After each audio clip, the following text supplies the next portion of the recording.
The lights are off and away they go. Extremely loose. He's managed to hold on and He missed the complete that. He's crazy stuff. Side Freitas is on the grass on the infield floor. He slides through. He tags Richard Eck.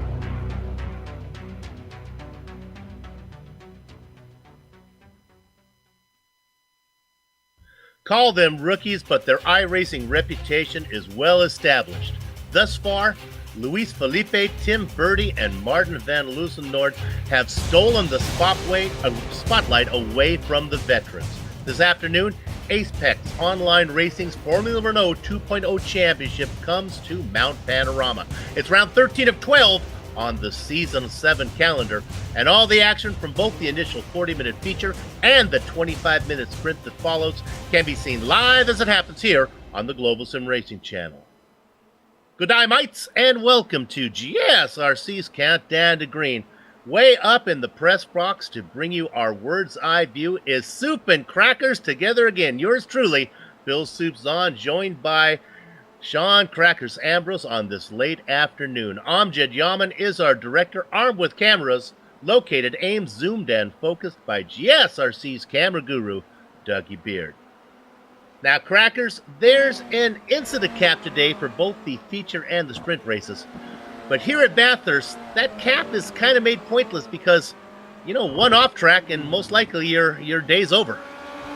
Boy, definitely a lot of opportunities to lose time here at Mount Panorama. And for all intents and purposes, it's a street circuit, Soup. Large sections of this course are lined by temporary concrete walls that transform public roads and house driveways to an unforgiving 4-mile racetrack. Now, the V8 supercars are probably most well known for calling this place home, but thanks to the iRacing service, you can find all types of cars running on this virtual version of the 23-turn track. And if the name didn't make it obvious, one of the distinguishing aspects of this place is its elevation changes. Up and down the mountain, you'll be dealing with rises and dips all over the place. The biggest worry for the drivers early on will be a track blockage. After that, the fastest drivers will be those that dare to race closest to the race-ending track boundaries. But to really give you a feel for just how scary this place will be today, let's go on board the GSRC Formula Renault 2.0 for a trip around the mountain. All right, we've got Amjad Yaman in the GSRC Formula Renault 2.0, so let's do a lap around Bathurst. Up first is Hell Corner, but it's deceptive on the surface. It's a simple 90-degree left turn, but your exit is critical to a good lap time. That's because you're now climbing up the mountain straight, so you won't be lifting for a long while. Drafting is likely to play a big part along this stretch, so expect to see some strategy games between drivers. As you come over the hump, hold to the left and spot your brake marker for Griffin's Bend. This is a turn where overtakes are probably going to take place. It's also a turn that tends to induce understeer, making it easy to clatter that outside curb too hard and chuck the car into the wall. Quickly, you've got to switch sides and get the car turned in for the cutting. This kink makes for tricky braking, and then the steep uphill incline to the second half will mean momentum is important. After that, you'll round Quarry, making sure to keep your foot in it and taking a nice wide arc around the bends. At the top will be Reed Park, followed by Frog Hollow, and then Solomon Park. The downforce of the Renault means this typically tricky section becomes a flat-out blast. Only the loss of grip from the crest of McPhillamy means a tiny lift to get you through the top of the hill. From here on out, it's a lot tougher. Balance the car on the brakes down through the S's and try to get it slowed up enough for the dipper. You can see these dramatic elevation changes actually cause a front wheel to go into the air momentarily a couple times. If you made it through that bit clean, make sure to line up the curved entry into Forest Elbow. This awkward downhill braking makes it extremely difficult to get the exit you need out of this important corner. Ideally, a late apex will get you the launch you need to carry your speed onto the Conrod Straight. Yet again, drivers will be using the draft either to find more lap time or save more fuel depending on the race conditions. As we approach the chase, things might get a bit spicy. The kink on entry is easily flat out, but when you're approaching at 150 plus miles an hour, hitting your brake marker accurately is a hard ask. This will probably be one of the most popular places for a pass all day, but the crest right after the apex often makes it easy to slide off the track into the grass, so beware. As you come around the bend, swing the car off to the right and set up for Murray's Corner. The best advice for this bend is to not get too aggressive on the inside curb. It tends to upset the car horribly. Hopefully, you've kept it on track and can now finish a lap around Bathurst.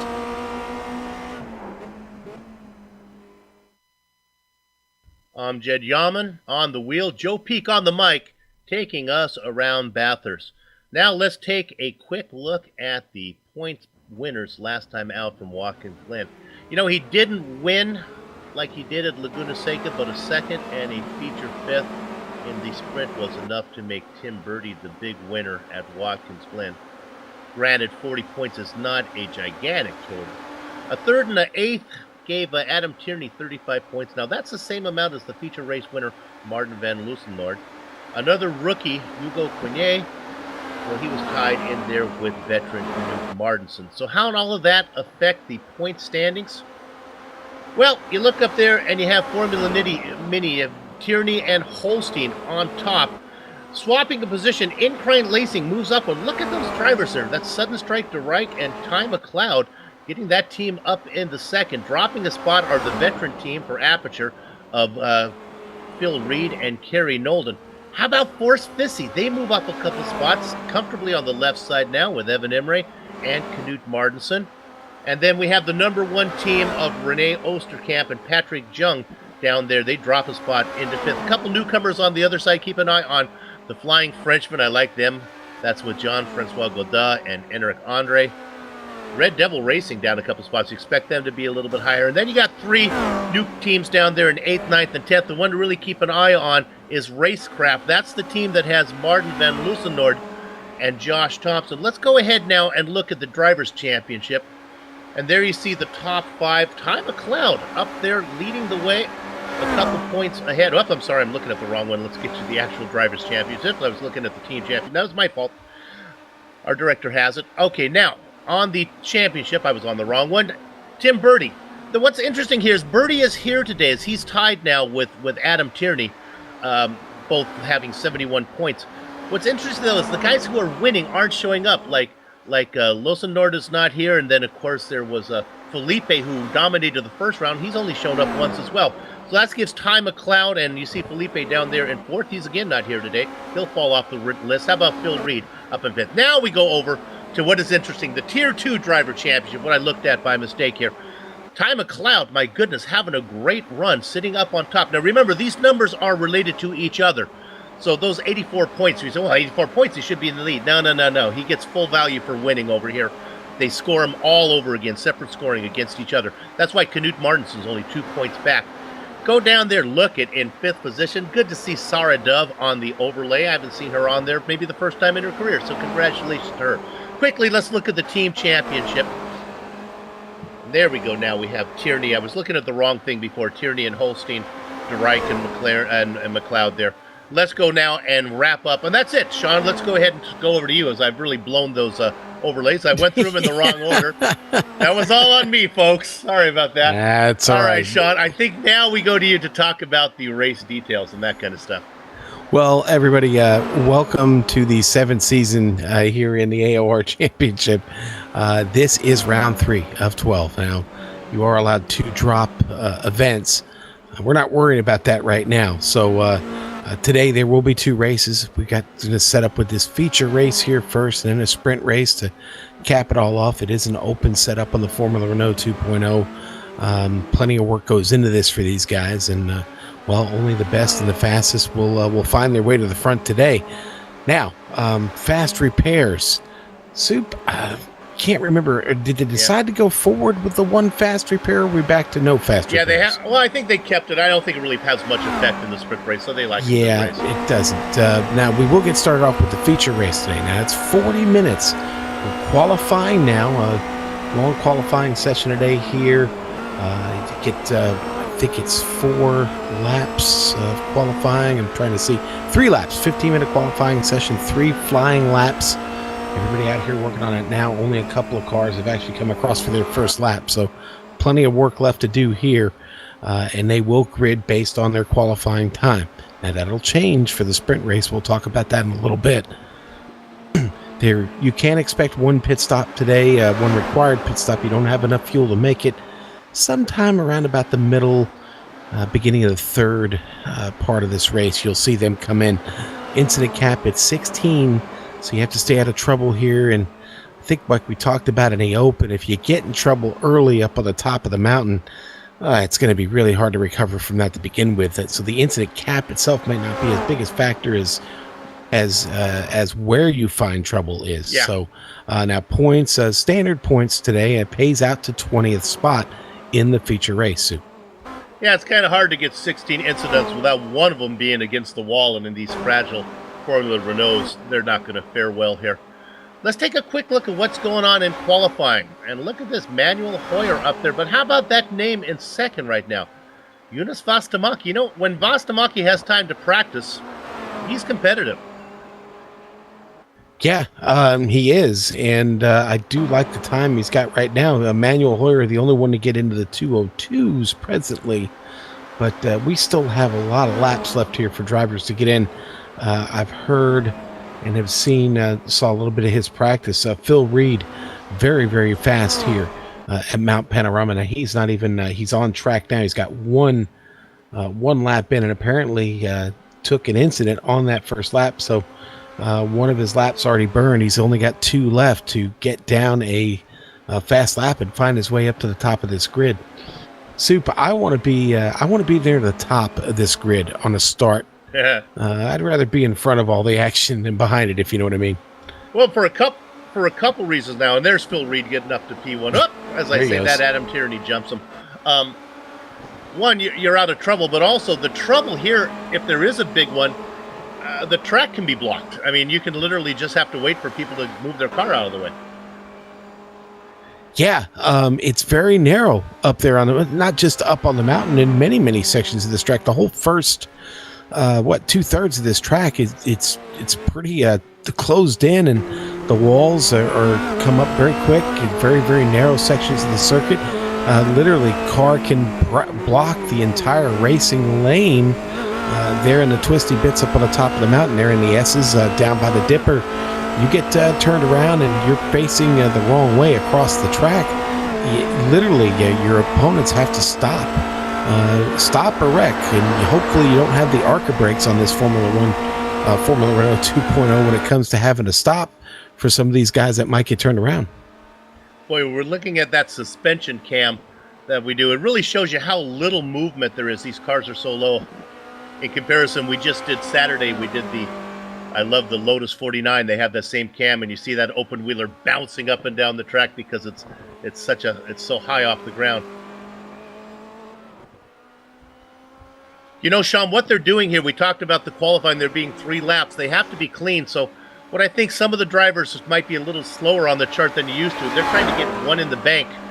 Yeah. It may not be your fastest lap, but at least they got something. Then they know they can push it a little bit for laps 2 and 3. I mean, there's several drivers that don't have a lap and have already put like 2 in. Bruno Dometer, one of them, 2 laps in the books, and he doesn't have a time yet. Now, it's currently sitting in the pit. More of those include Sudden Strike to Reich, Silvio Hurt, all drivers who have taken 2 laps but don't have a registered time, Sue. Eric Andre down there in 22nd position with the 2:10. He's a fast driver. He's got some work to do. Oh, my goodness, as we look there at the Rolling Thunder at a cloudburst. Evan Emre. There's Knut Martinsen right there. Still looking for a fast lap here. How about the Orange Vikings doing well in the points, though? They had a great points day last time out. Has his team, Force Fissy, sitting on the left side of that team championship. And I believe he was actually teamed up. His partner, I believe, is Evan Emre, who we just saw have trouble. Soup, right there to the top of the hill. We're just watching Knut Martinsen right there. Man, you're wide open right there. Almost, you can get to 7th gear before you start heading downhill and on the brakes.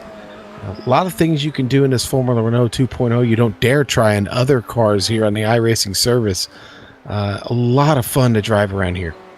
Just qualifying, just about done. The weather day, pretty comfortable, both for the 2-dimensional fans and the drivers as well.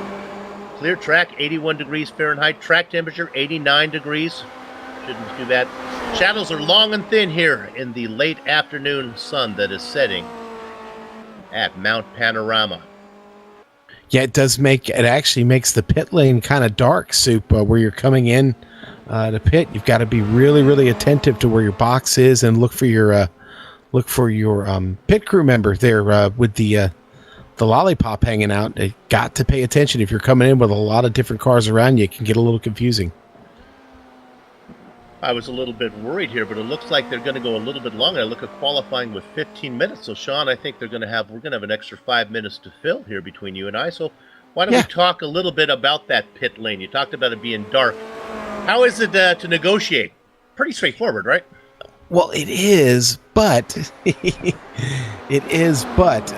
Soup, it's kind of twisty and windy, and you got to be careful because the cones, the commitment cone, or not the commitment cone, but where you've got to actually get to speed 37 miles an hour, is right at the very, very last point. I mean, it's like right outside the first pit stall there to your left. So you can blaze in there, but you've got to be really, really careful because you're going through a little bit of an elevation change. It twists to the left, back to the right, and then back to the left again really hard. It's a bit of a trick to get in there and get the car slowed down right there at the cone. You've got to be careful. It's a tough place to smack up the car getting into the pit. Now, the exit is fine. The only problem is there's not much runoff. You'll catch a lot of cars coming out of Hell Corner there, the first turn, as you spill right onto the track into the driving line. So the exit will certainly be something to watch if they're coming out in traffic. And then this is kind of a strange question, the way I'm going to phrase this. I'll phrase it two ways. Passing really difficult here, isn't it? Wait. Passing really easy here, isn't it? Kind of depends on what part of the track you're on, right? It really does. I mean, let's face it. You've got two really, really good opportunities, and that's out of turn one and down that opening straight down into Quarry.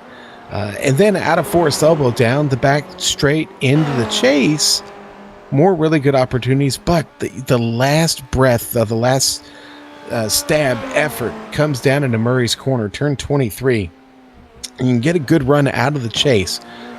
Get that clean and get that Formula Renault back up to speed. You can really, really make a move there in the entrance of Murray's Corner. We'll see a lot of action there today. Again, I really, really love the way you can throw this Formula Renault 2.0 around the track here and really do some things with the car that you're not used to doing in, let's say, some of the heavier tin-top cars like your GTs and GT3s. But this is going to be an exciting one today. We've got a really, really good field here. About 27 cars, Sue. What's interesting is Tim Burton has yet to put in a time as we're watching him now. Well, he does have a time. He's sitting down in 22nd position, but I don't think that's really his time unless he's had some type of issue. Birdie was incredibly fast last time out of Watkins Glen. Boy, you really get an idea of the shadows here in the late afternoon. iRacing does a good job with it. Not only the shadows, but also the glare off the track. They go, so he's working his way now. This is going to go up through 8 and 9. And now he starts, if I'm correct, he'll be starting up into... No, where is he here? I'm confused. Yeah, he's out on the... Has he gone through Forest Elbow yet? Oh, no, he's at the top of the hill. There we go. Yeah, top of the mountain now. And Soup, you're in third gear right here, coming down through that section. And then opening it up back into fourth, down into what I like to call the Falcon turn. Careful. And then that's the corner you want to get a good drive on. And then it's down the hill. All the way to the chase. Now, we're going to see a lot of drivers go off in the chase. This is probably the only place where you can maybe pick up some incidents without hitting a wall. Yeah, the Formula Renault, I was very surprised to really, really stuck to the track there through the chase. It doesn't get as light as you think. You can really, really hook it through there. It's really stopping here for the chicane. That's the big issue. But as Birdie comes around, we're going to see what kind of lap he throws down here. He had a 204.3. He's now at 203.4. He moves it up about 9/10 of a second, but again, only puts him in 19th spot. Usually they allow 10 minutes for qualifying. They've gone an extra 5 minutes here for us because the laps are kind of long here, so they wanted to make sure everybody has enough time to get that in. And I believe everyone probably has. I see Sarah Dove does not have a qualifying time. Let's make sure she's actually out there. She had some practice times. I don't see her in the session right now, though. Lee Robinson, the last driver to maybe put in a lap, and he is done as well. So, Sean, let's go ahead and do the grid. It looks like we are good to go now. So let's get it, buddy. At the front row, we'll take them two at a time. Manuel Hoyer, Kerry Nolden. Sean? Row 2 going to be Adam Tierney and Christian Tegach. Phil Reed and Enric Andre. Hey, got a good run in there in row 3. Row 4, Daniel Morris, Ty McLeod. On his home track, Scott Newton inside of Jeroen de Quartel. Okay, row 6 going to be Eunice Vastamaki and Stefan Herman. The rookie in the Baker's dozen spot, Dylan Shepard. Outside of him, Patrick Kessler. Okay, row 8, Bruno Dometer and Evan. Really, really tough, Imre. The Orange Viking, Kmart Knut Martinson in 17th, inside of Renee Osterkamp. Row 10, Tim Birdie, Stephen Larkamp. The Frenchman in the blackjack position, Hugo Quinet, Alexander Waldo in the double duck spot. Okay, and in row 12, it's going to be Lawrence DeReich and Silvio Hurt. 25th position, Alexis Mereloso. Sarah Dove, let's hope she's going to head grid in 26th. Lee Robinson in 27. 27 drivers out there today, 25 put in qualifying time, but now we can put our attention up on the pole sitter, Manuel Hoyer.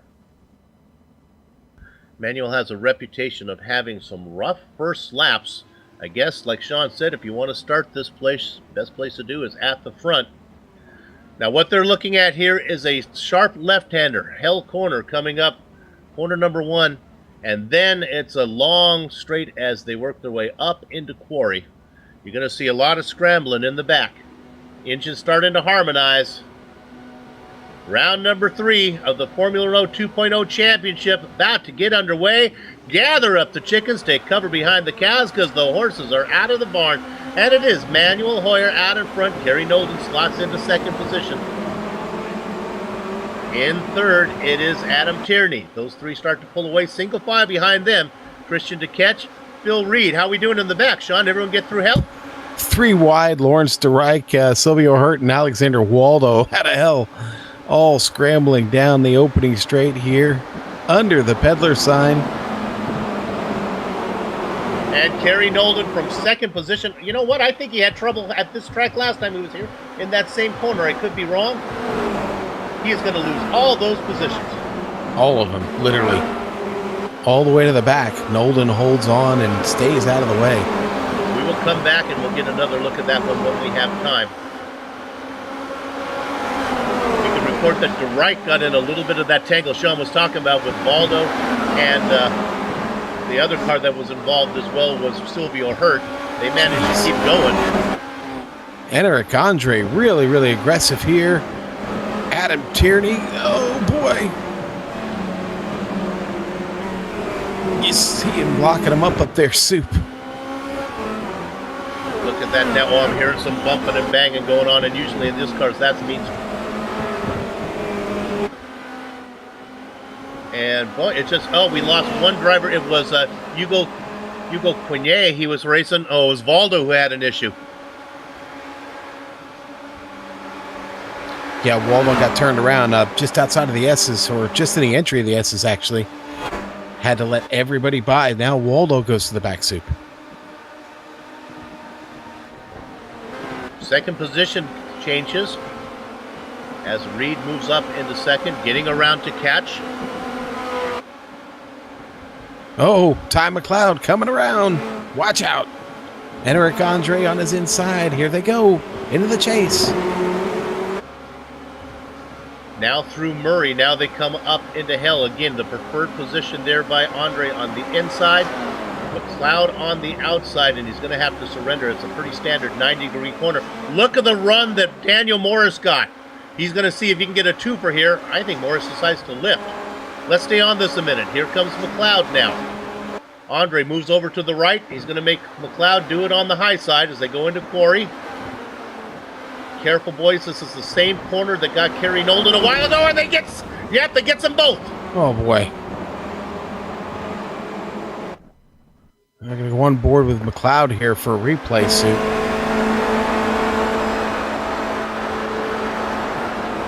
Yeah, down here. Andre took a wide line. McLeod's got to turn the car in eventually. Yeah. Now Okay. we'll go back and look what happened. Sean, you call it. What happened to Kerry Nolden when he's running this was second? on the open here of the race. Nolden's going to get turned around, heading under the Petters sign there, down in the quarry. There's Nolden in the orange. I'm sorry, the purple car or the blue one there. He just takes the wide line. You can't go wide there, Super. You will run straight into the wall. Gets like a magnet there. So we might not be seeing much of Kerry Nolden this race, but what that means, if he can stay on the lead lap, we'll look for him to be up front somewhere when we go to the feature. Sarah Dove just had a problem. Boy, at top of the mountain, too. Just had trouble navigating that coming down. Battle there for second. Phil Reed being overtaken by Christian to catch. Boy, Christian Catch, we've been waiting for him to have the season that he's noted. He's a former champion. Now moves up in the second spot around Reed. It's about 2 seconds up to Manuel Howard. Hoyer has to be happy to be running away with this right now. Osterkamp overtaking Emre down into the last turn here into Murray's corner. Osterkamp get him from the outside. Emre going to get away, come across the line here, still hanging on the 12th spot.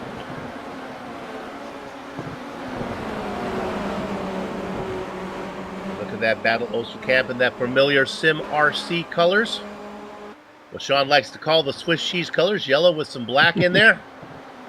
And what are we looking at there? That's Reed making the move on to catch.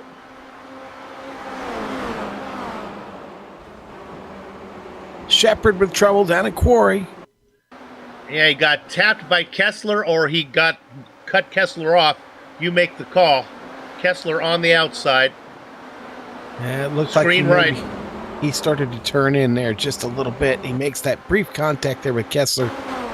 Slides the left rear off of the wall. Going to pick up a little bit of damage on that Formula Renault 2.0.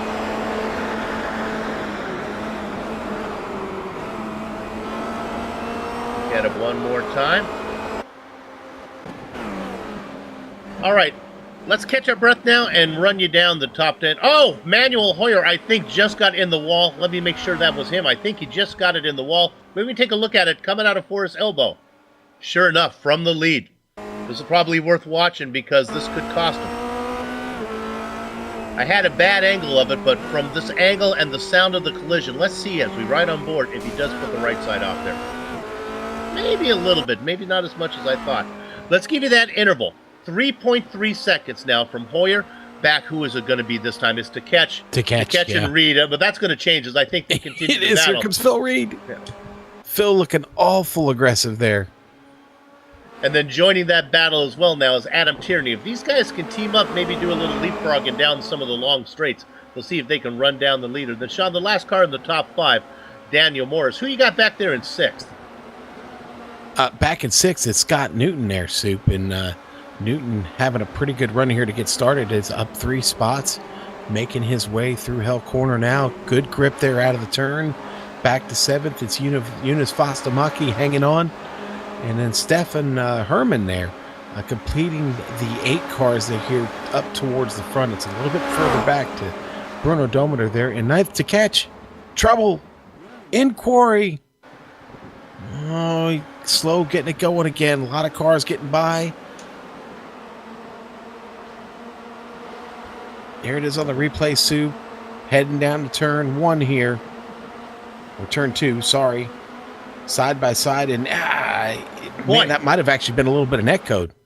Yeah, it is all about turn 2, though, and presentation. You're going to ride on board from there. You want a good view of it. Here's the guy who had the best view of the house. I mean, did you see contact, Sue? Yeah, I don't know about that one. Wow. Tough break there. Got a lot of work to do now. Looking at that battle to catch as he has another spin. Just loses the grip. Right there out of the S's. Oh, more trouble. Silvio hurt. And that's tough because if what we're looking at is this one, to get into catch, you really can't see him. Well, it's blind right there for certain. Certainly blind. Now, you got to imagine the yellow flag was out, though. Yeah. I think what happened, Silvio spun in the exact same place that the catch did, and he just ended up in the same place the catch did as well. And that, sir, is just bad luck.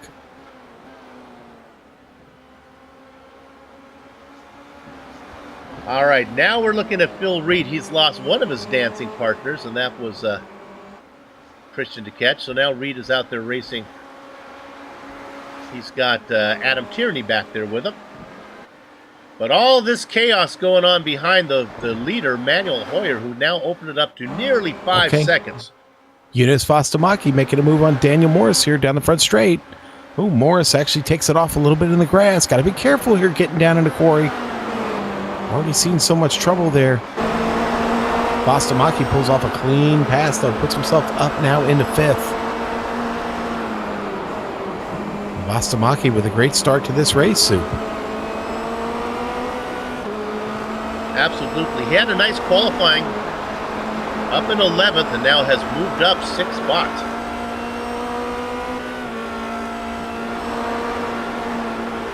Right on board with Daniel Morris right now, looking ahead at Eunice. A bit rough here getting started today, Soup, for several of the drivers. Yeah, and we've been relatively clean so far. Some drivers that are pretty much out of it. Sarah Dove, Alexander Valdo, Enric Andre, Ty McLeod and Andre, probably the biggest names there. Oh, battle here for 8th. Kine, I'm sorry, Kine. Yep, he lost it as well. Hugo Kine, the rookie. Looks like that happened right in front of Dylan Shepard. In fact, Shepard got a nose full of smoke here. Now watch this here. He goes up, he goes over, and he sticks the landing. Which way are we pointing? He does. Soup, all that was going on. Phil Reed and Adam Tierney are slugging it out on track down into turn 23. Here they go. Tierney took the spot away from Phil Reed. The damaged car of Phil Reed, he's got right front wing damage on that. And here they go down into turn 1. Phil got to let him go, but not. Oh boy, Phil almost lost it there on the exit. Formula Mini driver and the Aperture driver going 2-3 right now. They're doing their very best to try to coordinate the choreography and see if they can run down Manuel Hoyer, but right now, you need to check Hoyer's luggage for stolen towels because he has checked out. Up by 6.7 seconds. As we continue to look at that battle for a second, the good news for Hoyer as well, a relatively small field, a relatively long track, lap traffic shouldn't play that big of a factor in our 40-minute feature race here today. Soup, it's funny you mentioned stolen towels. I spent years in the music business. And sorry, let's go to Sudden Strike to right. And I know he's in Australia, but that doesn't mean he has to be upside down. And again, it is the very, very treacherous turn 2. Quarry just really just collecting cars today.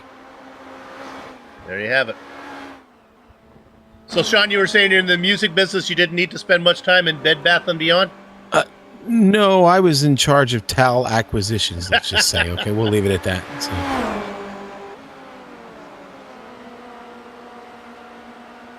Look at the battle there between Adam Tierney and Phil Reed.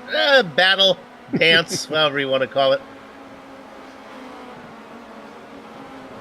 You talk about that, Sean, about towels. Just a little note here to Phil. As this battle continues, I think it's safer than it looks. Let's stay on it here a minute. We'll let these guys settle it out. I think they'll settle it out in about 13 laps, Soup. In Las Vegas, none of the casinos actually put their logos on the glasses because it discourages stealing them.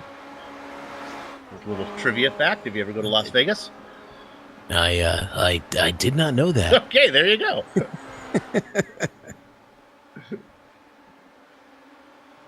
Well, Vostamaki got that 5th spot away here a little while ago, but Daniel Morris not content to stay there in 6th. He's chasing him hard. They're going through turn 2 now, where everybody has had so much trouble. And really, there's only one way to get through turn 2, and that's right down there near the curb. You get washed out a little bit to the outside of that turn, you're in trouble. Like I said earlier, those two managing this as they now climb the mountain.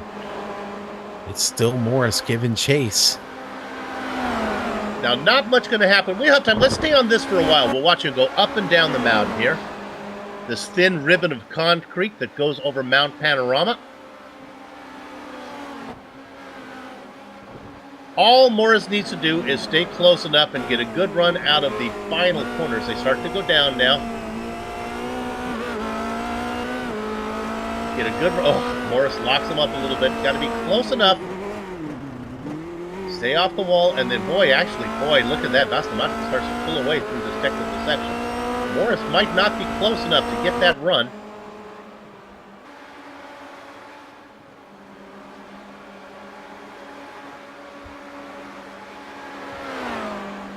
And sure enough, I think he's going to be able to hold him off.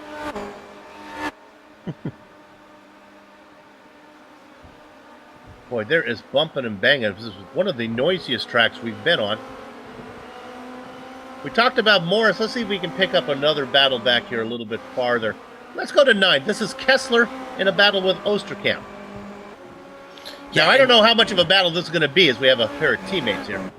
Yeah, but you know what? They've been keeping really good pace and having a little bit of fun out here. I think they're both, the combination of 2 being faster than 1. I think that's their only real hope of catching Dometer at this point, short of a mistake from him and getting into the top 7. That's going to be even more tough as that is another 5 seconds up the track in front of him. But here they go, side by side. And down to turn 2. Always scary here. At least it has been today. And both take the right entry, obviously.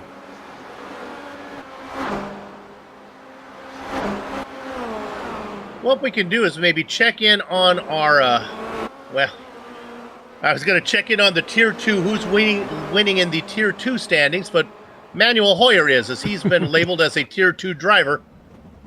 And Hoyer has a spin. Oh, boy, too much curb. He clips the curb, goes around here on the top of the mountain. He's got time. He gets it spun around. Back I think he's going to get back out, and I'm not sure if that rear wing took all that much damage. Boy, talk about dodging a bullet. Boy, Soup, you said it. He has dodged a major bullet right there. And Phil Reed slides it into the turn there right behind him in the dipper. And Osterkamp is on his lid. We just saw that battle with Osterkamp and Kessler. Okay, we're going to sell Hoyer first. How this is impossible to do this much spinning and not have the car in worse damage than this is.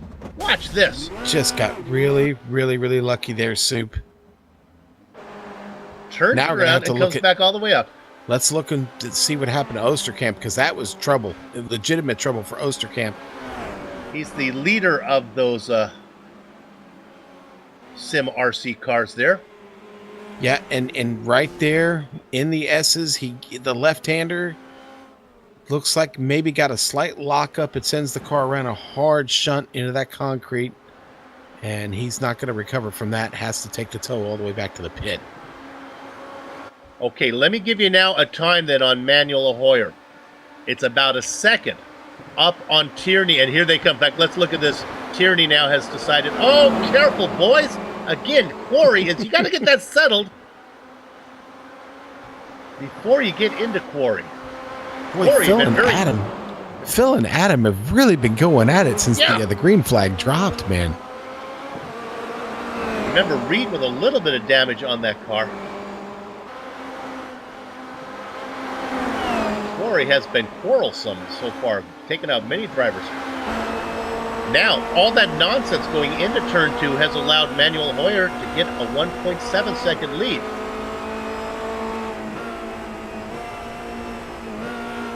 Hoyer, go ahead.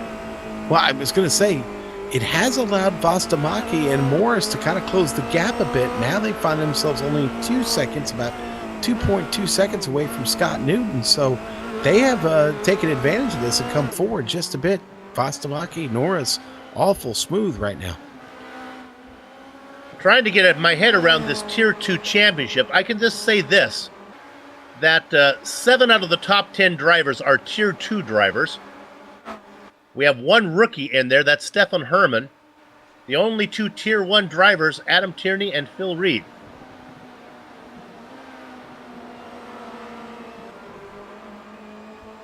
And Reed right now, let's go ahead and look at this as Reed is about to make a move on Tierney.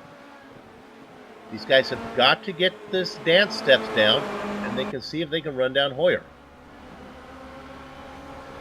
Hoyer up there almost looks like he's still trying to recover from that soup. You know, when you have a break in rhythm like that and have one of those close moments, it's sometimes a little tough to get it going again. Let's go to the rookie, Alexis Meriloso.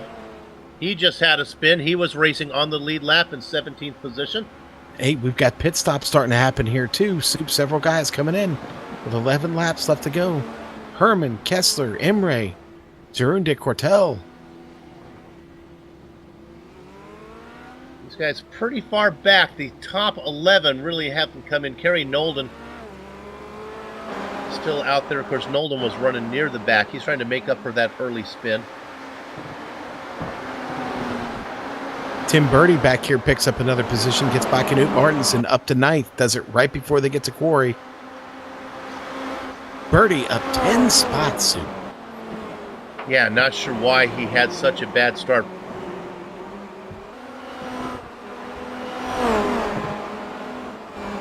We're losing drivers left and right. Go ahead, Sean. The car that Birdie is chasing right now, that's rookie Steven Larkamp, and now Larkamp is he started 12 in 20th, so Larkamp having a solid run, moving his way up through the field. The driver from Pennsylvania, not a lot of drivers here from the States in the AOR.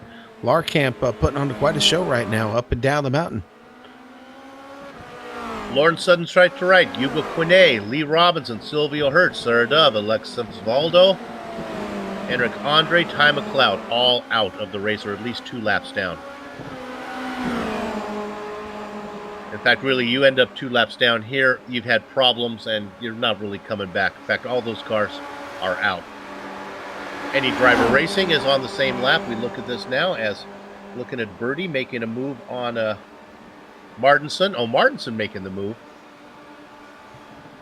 The Orange Viking getting around Tim Birdie. Hey, look there, Birdie again in one of those Swiss cheese SimRC cars. He's racing for SimRC 2 as they fielded 2 teams this season. That's depth, man. Gotta love it. Yep. Martinson has a little bit of trouble, so Birdie's going to get that spot back. From the back of the field, Nolden comes in.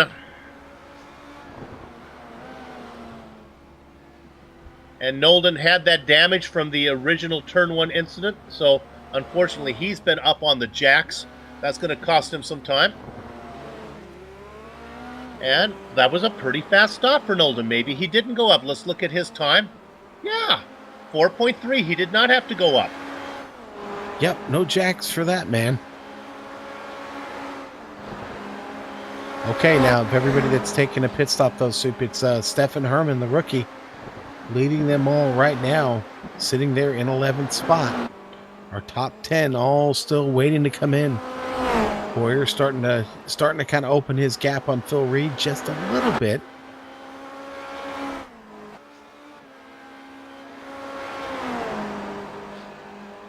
And we look there.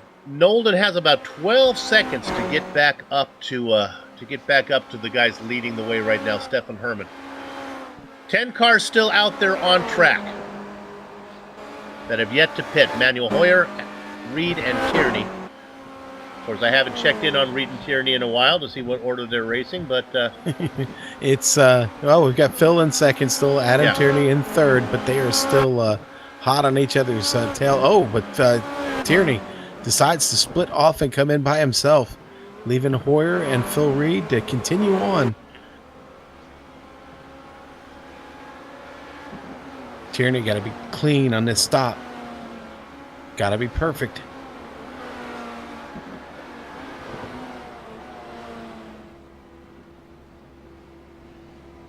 See Bruno Dometer coming in there behind him. There's a driver we haven't talked much about. He is up 8 positions, Bruno Dometer. Tierney comes in. Now he should not go up. He comes out. I expect him to get out comfortably and have all the cars who pitted. You know, Sean, what we haven't talked about, Tierney stopped 4.3 seconds. I don't think Manuel Hoyer is going to be able to get away with that one, because even though his car didn't pick up a lot of damage, he did back it into the wall a little bit. There might be some real damage on Hoyer's car. He may have to pay for that in the stop. Great point, and that very well may be. So we'll see. Now Tierney comes out just in front of Stephen Larkamp, and Larkamp chasing. Larkamp still needing a stop though. And another driver that may have to pay a little repair penalty in time is Phil Reed. Remember, we thought that his car might have a little damage on it, so we'll see how picky iRacing is right now.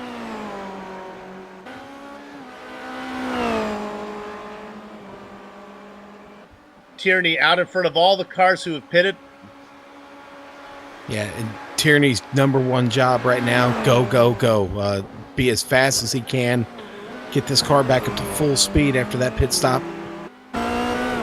Start burning down some great laps again.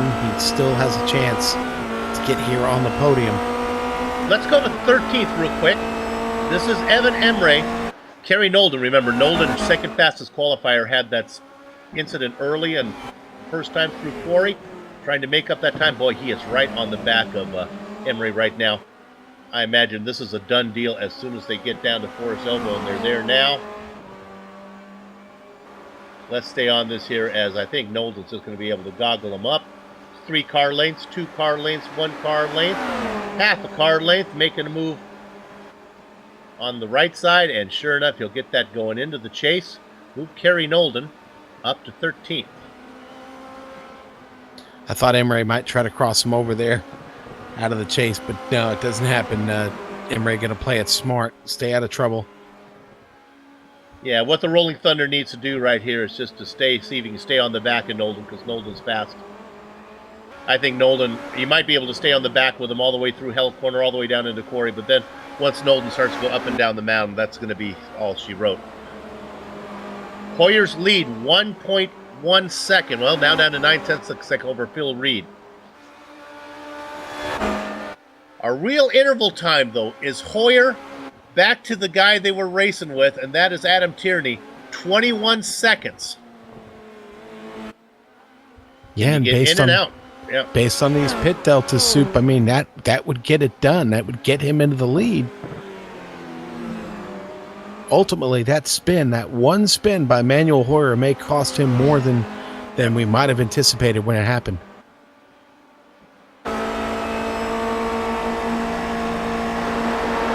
Phil Reed doing a really good job of staying with him. Gaining just a little bit of ground on that last lap. I just wonder if this is going to be it here, if this is where they pull off. Only be 7 laps to go when they come across the line. And only 17 drivers on the lead lap. The last driver on the lead lap hanging in there, Christian Takech. Running some decent times.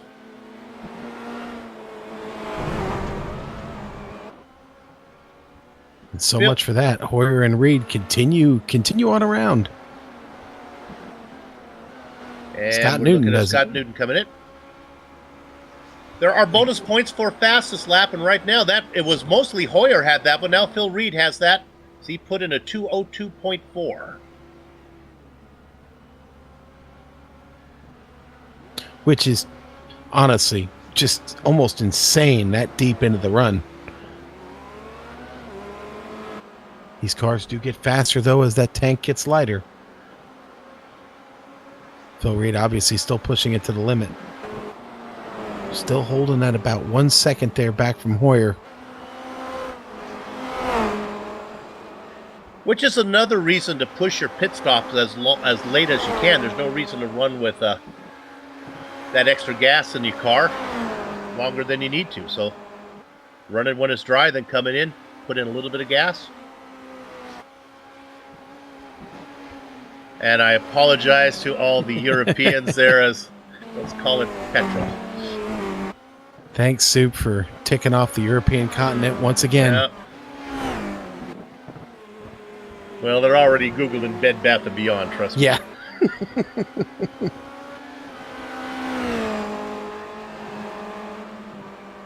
Man, I can't help but to continue watching this battle between Phil Reed and Hoyer. And now, battle, you say, well, it's not much of a battle. What's interesting is watching just how hard Phil Reed is racing right now.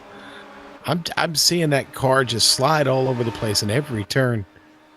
But Soup, you've got a battle you're following back there. Larkamp, Newton, is that thing heating up? Yeah, and Larkamp, and they are side by side right now, and I think Newton's going to get the best of them. Ooh, Hoyer's off.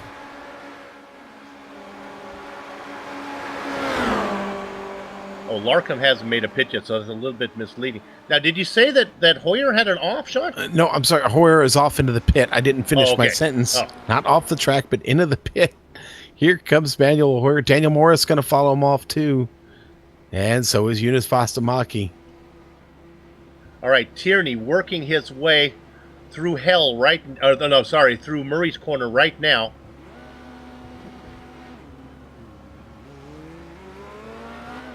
And Hoyer is coming out. Hoyer is back out onto the track. Here comes Tierney full speed. He's not going to get him, but he's within shouting distance. It's about a second. How about that repair time on Manuel Hoyer? It wasn't there. 4.5 seconds. He was able to spin the car in the tight, twisty section and not damage it. So now Tierney's going to have to do it legitimately. It's under a second. Let's stay on this for a minute, because if Adam can stay close enough, what do you think, Sean? About a second to get in the toe, come out of Forest Elbow? Yes, about a second, just under a second, maybe more like about 9 to 8 tenths. Here, it's just not, boy, the draft isn't real extreme here for some reason. Right, but he's close. He's at 8 tenths of a second now. Yeah, and that's enough. But the closing rate, it takes a while, so you've really got to work at it, and you've got to be perfect there in the draft. We're going to go away. Let's go to Phil Reed. About 15 seconds ago, he had a moment. This one, he was trying to redesign the track here. And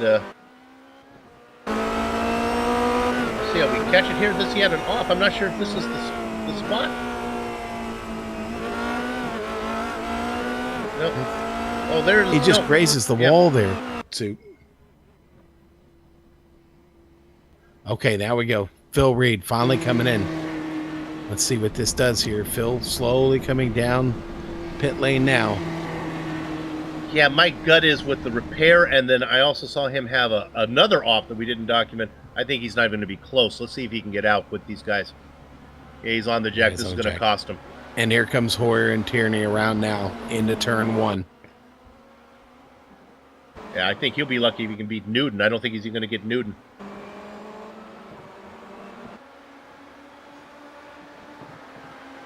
So, Hoyer goes back to first. Adam Tierney, though, just there behind him, chasing.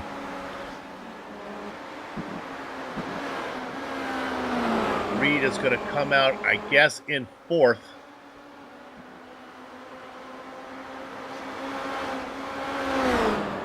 It's been a little chaotic, but that does it now. Now maybe we can one more time figure out where we are. All right. Manuel Hoyer up in front by just under a second. He's working his way up the technical section right now. He's being chased by Adam Tierney. With Reed's problems, he's out of the mix, so that puts the driver in third of Scott Newton. I keep hearing more bumping and banging going on while this is going on. I'll just ignore that. Go back to fourth position now. Now, it would be Phil Reed after his long stop. And then, Sean, I'll round out the top five. You can take it back from there.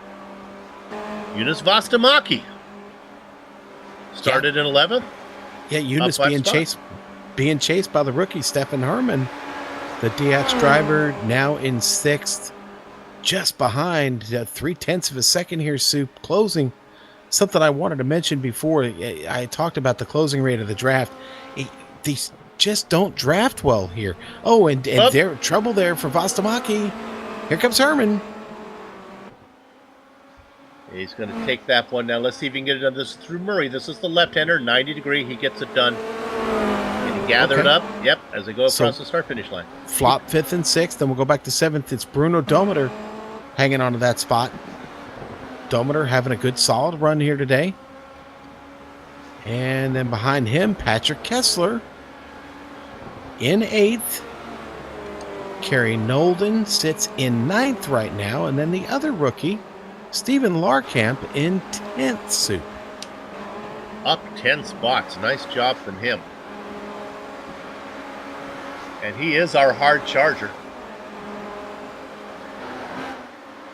So both the rookies really having, well, there were a few rookies, several rookies in this race, but these two having really, really good runs.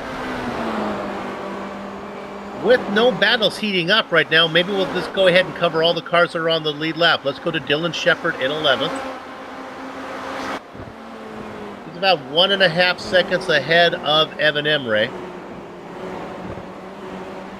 Now, I'm not sure if Emery's going to be able to hang on because he has his sister team back here of Tim Birdie coming pretty quick. I think Birdie might be able to get this one before it's all done.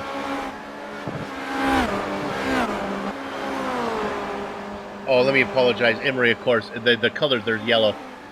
Emery is Force Fissy. Bird is, of course, SimRC. Herman has had a spin. Yes, that he has. A big spin. Oof. Ouch. Yeah, and he gets it there in my favorite turn, the Falcon turn. They're in the dipper.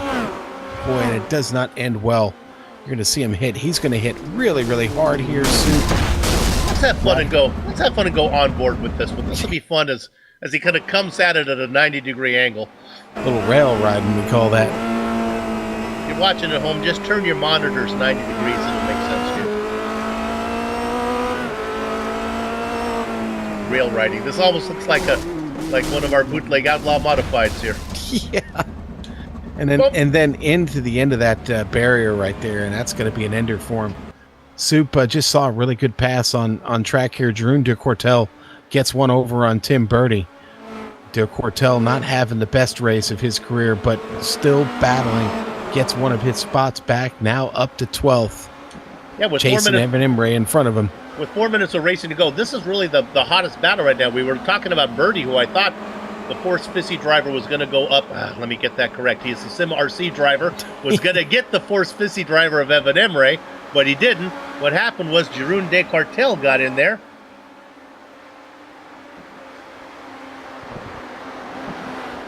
I'll learn the teams, boys and girls. Nice battle for 11th position. I can just document. We don't need to give him screen time. The Orange Vikings had enough screen time. He's in 14th position. Stefan Herman is in the pits right now. He's out. Christian DeCatch is the last car on the lead lap. Watch out for him when they invert this grid.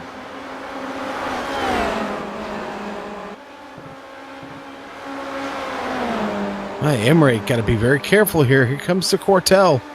Oh, really pressing hard. Gonna have to be careful here coming down the mountain. Gonna hit the S's here. Oh!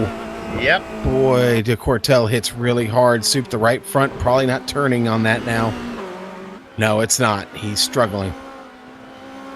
We're gonna go on board with Jeroen. That's a shame. He's making a good one. Ouch. Now he's just got to see what he can do for the next 2.5 minutes. Limp that car around. Jeroen, I'm right there with you, brother. I did the same thing several times in practice. You have a tendency to want to get it as close to that wall as possible, hit that line just right. And you can get too close, obviously. We saw it there. Now he's got to live with that damage for these last 2 laps. He's out there. He's got 11 seconds on Knut Martinson. Martinson starting to knock those off about of a 10th of a second. tenth of a second, he's got a shot at it. We'll follow that one. That might be fun to watch on the last lap around. How about up front? Manuel Hoyer, it's only 0.8 of a second. Oh, I think we're going to get an exciting call here on the last lap, Soup. Tierney going to just let it all hang out. Quartel could not survive the damage. Sean, what's happened? Yeah, heavy right front damage on that car. He definitely knocked the toe out on that wheel. I could see him trying to steer the car. It was way too much. I'm sure the wheel was off center drastically, and he had to bring it in. More positions then for Knut Martinson and Christian DeCatch. Timing and scoring still showing Stefan Herman, the last car on the lead lap, but he's in the pit, so I don't think he's going to make that one.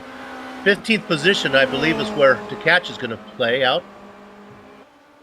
And all this attrition is good news for your leader right now, because when they invert the field, that's just one less car for him to get around to do the double. Looking at Adam Tierney right now, trying to run down Manuel Hoyer. I don't have the news in front of me. I think Hoyer is not wire to wire. I think he gave up the lead a little bit to Phil Reed for a few laps. But the interval staying right at a second. Tell you what, I know we're getting in the last lap here. We've got to follow these leaders. I'm going to keep an eye on the battle between Stephen Larkamp and Dylan Shepard, the rookies back here fighting for 9th and 10th spot. There it is on screen. You can stay. You call that one, Sean. I'll keep an eye on the leaders. You got it, buddy.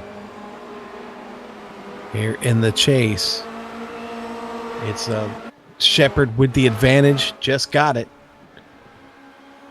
Can he hang on to it for one more lap? Oh, and look at that. Tim Bertie, he did get around Evan Emre. He had been working on it for that whole lap. And again, there's another driver who's going to hang on to it for one more lap. Can he avoid the charge of Evan Emre? All right, let's go back to the lead now as our leader has made it, starting to go up the mountain. The gap at 1 second. Try as he might, Adam Emre not able to make up much time at all. They work through 7, 8, and 9.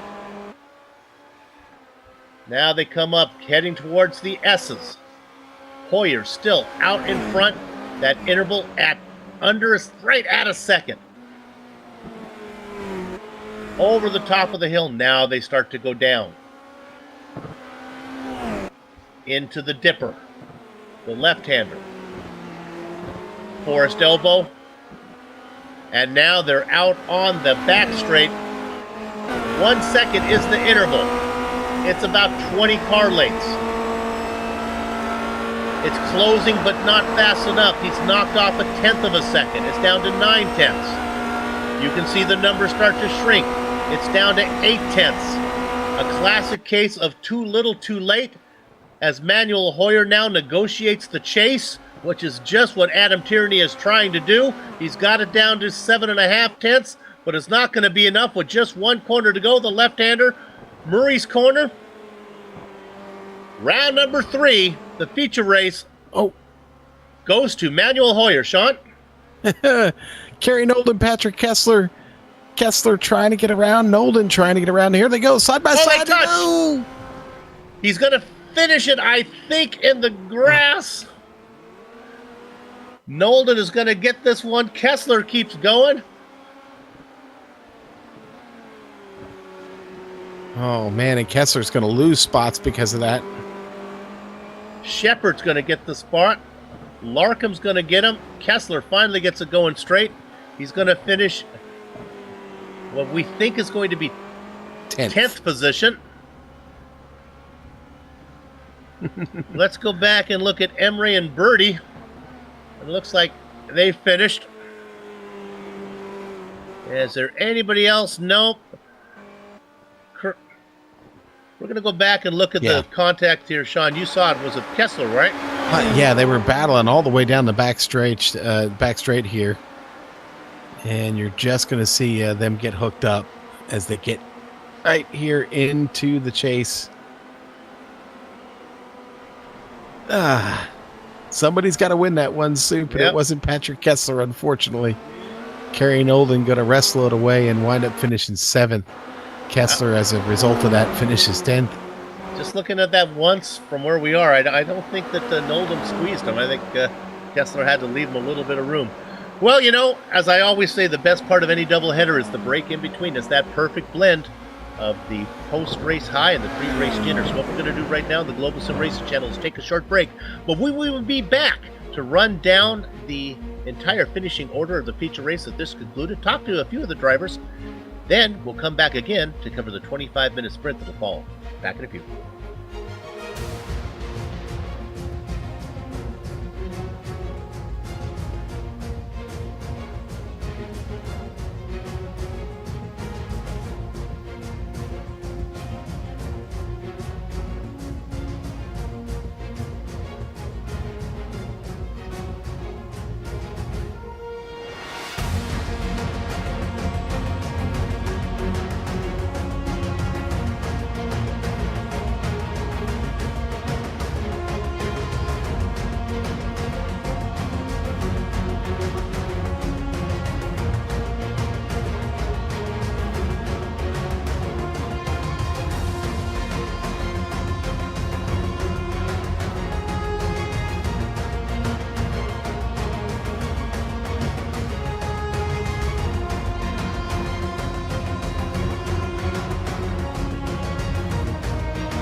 Welcome back to the Global Sim Racing channel's coverage of the Apex Online Racing's Formula Renault 2.0 Championship, round number 3 from Mount Panorama.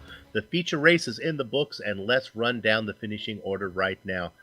It was pretty much wire to wire for Manuel Hoyer. He did not lead a couple laps during the pit window. He comes home 7/10 of a second ahead of Adam Tierney, who, try as he might, could not get around him. Scott Newton and Phil Reed go 3rd and 4th, with Jonas Vastamaki going from 11th to 5th.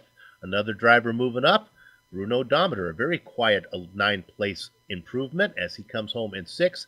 Kerry Nolden started outside of row 1, had problems in quarry on the very first lap, fell all the way back to the back, was able to get all the way back up to 7th. A rookie, our top rookie, Dylan Shepard, in 8th position, just ahead of another rookie, Stefan Larkham, who comes home in 9th, rounding out the top 10, who had issues there on the very last lap, Patrick Kessler. Sean? All right, let me take the next 10, and it's going to start with Tim Birdie, the rookie there, finishing 11th. Evan Imre, Tier 2 driver, finishes 12th. Knut Martinsen right there with him, a little string of Tier 2 drivers here. Knut there in 13th. 14th going to go to Jeroen de Kortel. Then it's Christian to catch. Yes, he will be our pole sitter when we get restarted here for the sprint race. He finishes 15th. So 15 finished on that lead lap. And then we go all the way back to 16th. And it's going to be Stefan Herman there in 16th to finish this one out. Daniel Morris in 17th. Alex Merloso, 18th. 19th going to go to Renee Osterkamp. And Lawrence Suddenstrike right there in 20th.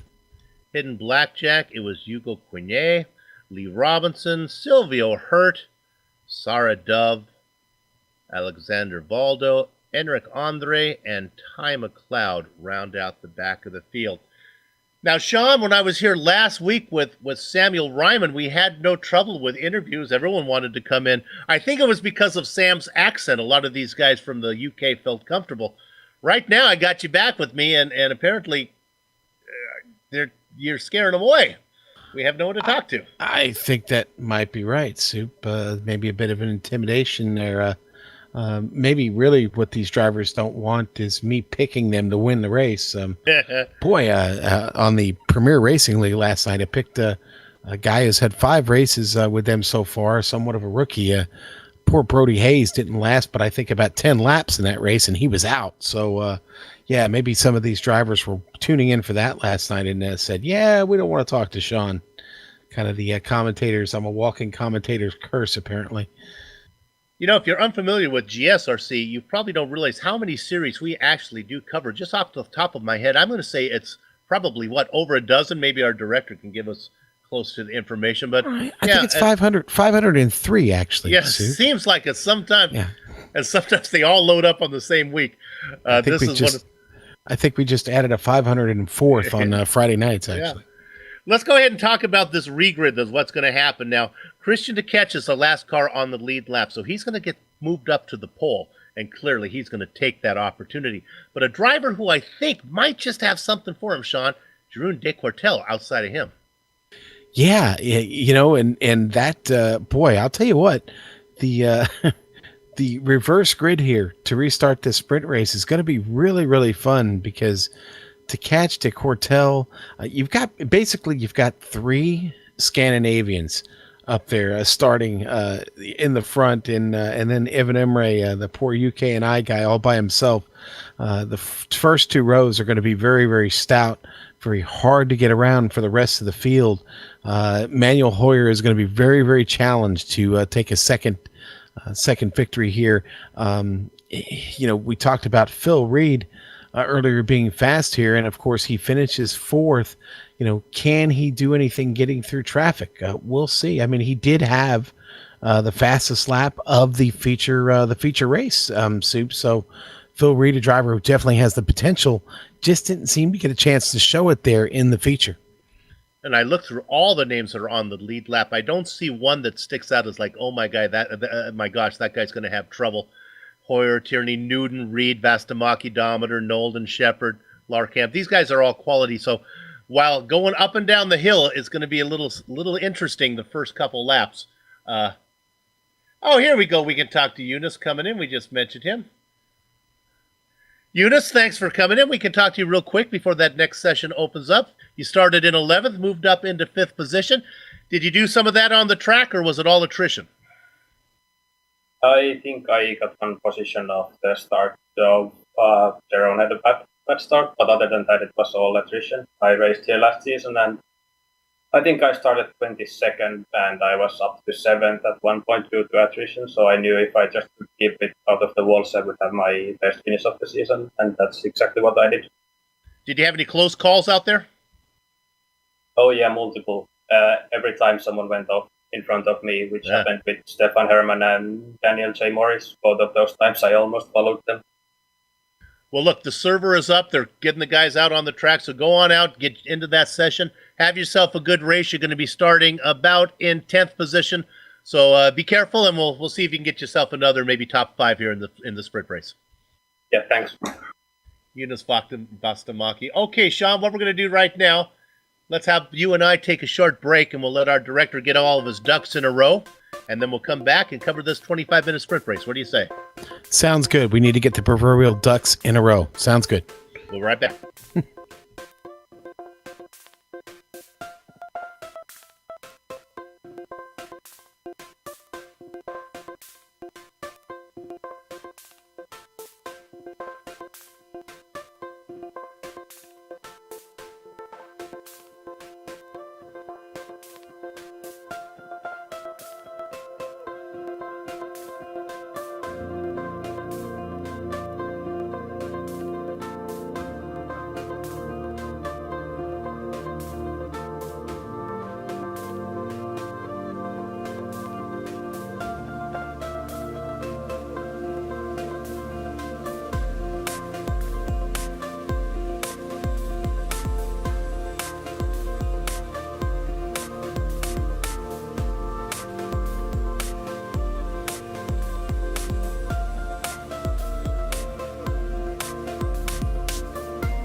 Welcome back to the Global Sim Racing Channel's coverage of Apex Online Racing's Formula Renault 2.0 Championship. The feature race is in the book, and now we get ready, Sean, for the always exciting sprint race. What's this all about? Yes, sir. What it is about is a 25-minute race to the death here at the mountain today. No, we're inverting the lead. Trust me, it's not that serious. We are going to invert the lead lap cars from the feature. And, well, we've already gone over that finishing order, and it's going to be a lot of fun because Christian Tkach is going to get a chance to show us what he's got today. Now, pit stop. You're not going to need to worry about one in this feature race. In fact, if you have to take a pit stop here in the sprint race, you're doing it wrong, okay? Now, so an incident cap of 12x, so we've already determined that the incident cap doesn't really matter much here because if you wreck it here, it's not going to be good anyway. Now the points pay out only to 16th here in the sprint race as opposed to 20, and the only value on those points is about 2/3 the value of what you get there in the feature. But fun. This is going to be fun to watch. Folks, put your head on a swivel. It's time to get going here in about 2.5 minutes, so we don't have to worry about qualifying. All we have to do is worry about gridding up and dropping the green. And Soup, they're going to be opening the barn here pretty soon. I'm going to make a personal call to all the one-offs here that we've seen so far today. Martin van Loosennoord, I miss you, buddy. Let's get you back in here. I'd love to see you teamed up against maybe the likes of Luis Felipe, who was so dominant in the first race. He showed up in the second race, had internet connection, the Brazilian driver. Let's come on back. See you guys all matched up together. Tim Birdie is here.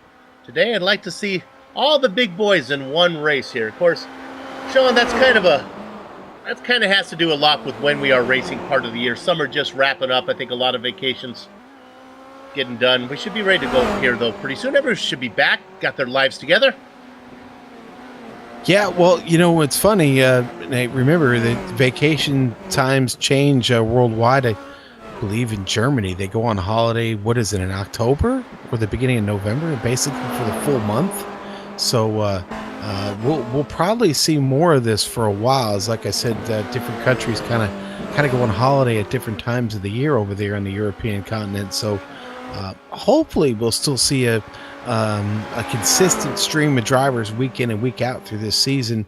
But certainly this second half of the year can be a bit of a challenge to get everybody in the same place at the same time. With only a minute left now in qualifying, Kerry Nolden finds himself at the top of the timesheets here in practice. Again, practice not a real serious thing here for the sprint race. It's a very, very short session just to give everybody enough time to get in here. And I'm looking at the grid now. We've got 26 cars that have made their way back, and Christian Tkach is definitely one of them. You talked about Europe and how things are different. My wife and I, we traveled Europe. My testosterone, I had to worry about that a little bit as I had to drink some German beer.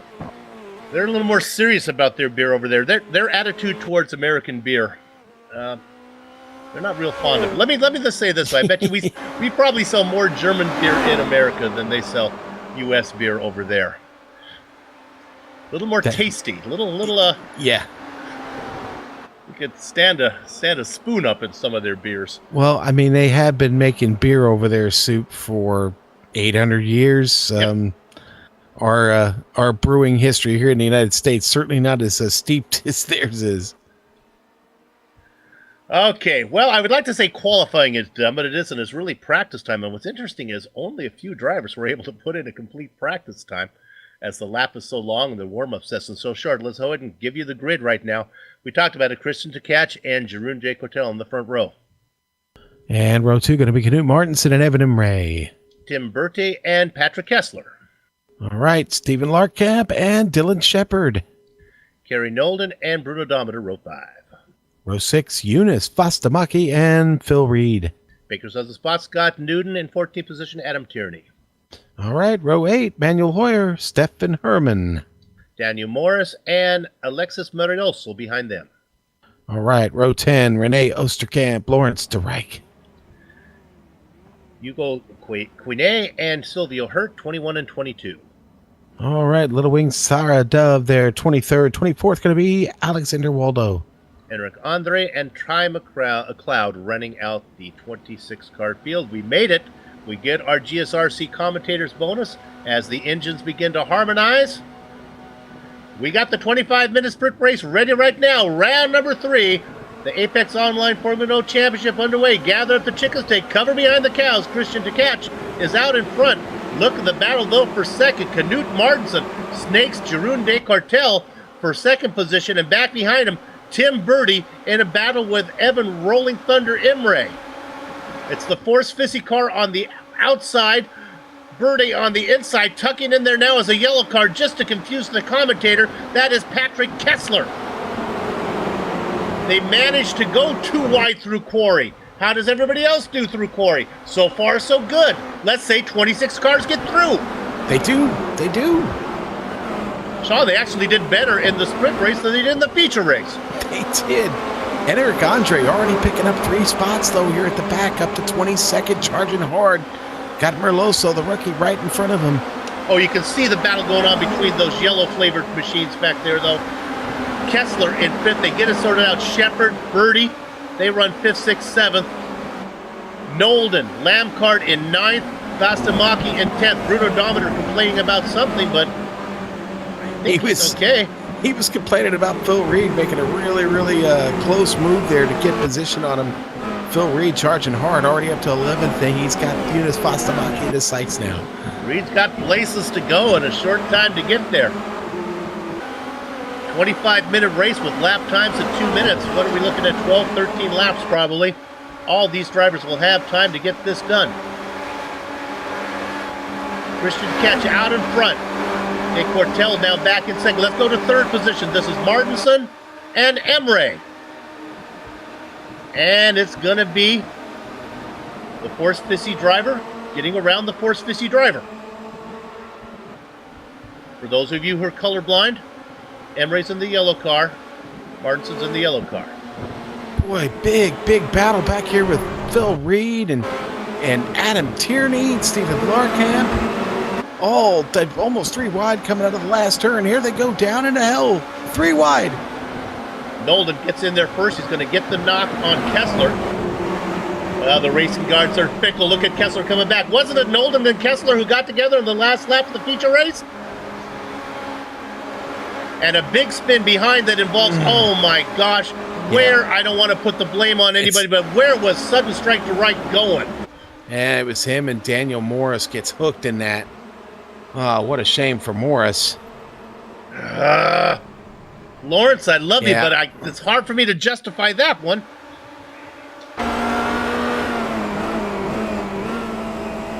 Page 17 of the GSRC Commentator's Handbook says, try to find the other side of the coin on this one. And Soup, to Lawrence's credit there, he might have just gotten back to the throttle a little bit too quick and might have got the car a little loose on exit. That might have been what caused him to get over there into him. But bless you, Sean.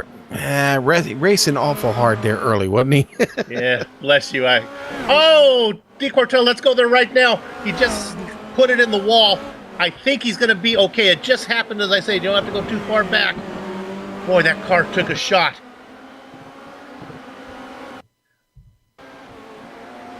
Look, I just caught it and I got there. It looked really severe, but maybe it wasn't as bad as I thought. A little kiss. But what's going to happen? He's going to lose the spot now as Emre's going to get him easily. De Cortel back to 3rd. Super. The racing is hot up here, but it's hot back here too. And Adam Tierney right now doing a great job of holding off Stefan Herman and Bruno Dometer, but these 3 are just begging for trouble. It's Dometer that's really, really pushing hard. Oh, and he's around. Oh! Well, oh, Renee Osterkamp just misses him. Yeah, we'll go on board Osterkamp and take a look. Wow. Sean, you could feel. Oh, look at that. You could feel it, couldn't you? Yeah. Let's go to 10th when we come back live. This is Phil Reed and Manuel Hoyer. Remember, these guys were running up front in the feature race. Hoyer had to start 15th. He's going to be able to pick up this spot right now. Come on, guys, get it worked out before we get to Quarry, and they do. Hoyer up to 10th, Reed back to 11th.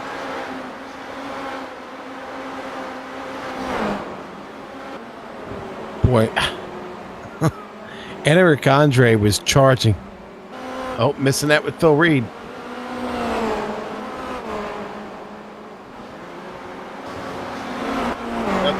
Oh, yeah. It was right. He was side by side with Reed in the blue car. Tierney slaps him in the wall, and that one did look pretty strong. And now he's about to lose a spot to Stefan Herman.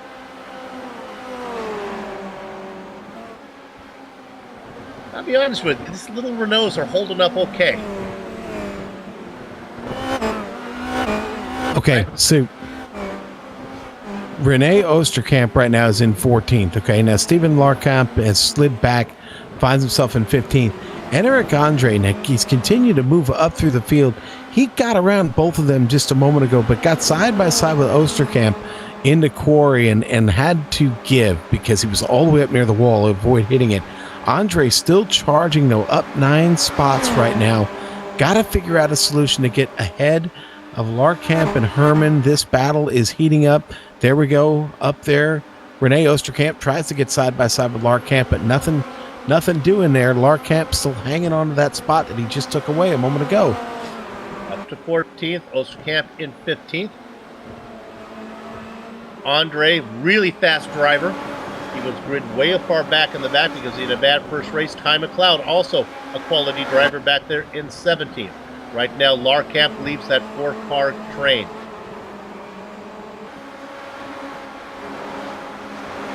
We're going to look at Hoyer. Yeah, Phil Reed just getting around him to take that spot away, Sue. Well, for now. Hoyer's going to get that back, and now we go to P4. This is Nolden and De Cortel. Nolden got this spot, and then now is Cortel fighting back. Boy, and Manuel Hoyer back here having to give up a little bit of ground to save himself. Did Herman have trouble? Oh boy, let's pick this up on the replay. Soup, Herman having big trouble. Sitting there in 13th, getting up the hill here. Into the cutting, and he just gets offline there into the wall. And then De Cortel had some issues. We'll stay on this replay here. As Jeroen has had a problem, we'll stay with it. It's going to be happening in just a second. There he is. Oh, and he gets off. Doesn't collect anybody. They all get by him. Boy, he got that locked up just in time. Now we'll go to P2. This is Emre. Here comes Shepard. The rookie is going to get this spot as they go into the chase. Shepard up to P2 now. Emre back to P3. These guys have about a second and a half on Nolden, who's a-coming. Soup, we've got an extreme confluence of talent right now in the chase. It's Adam Tierney leading Manuel Hoyer and Phil Reed. Hoyer just gets by Phil Reed. Down the back straight. Here they come now, down into turn 23. These three are going at it tooth and nail right now. It is Tierney with the slight advantage here as they come down the front straight into hell. And we talked about those drivers back there being fast. Hoyer up in 10th.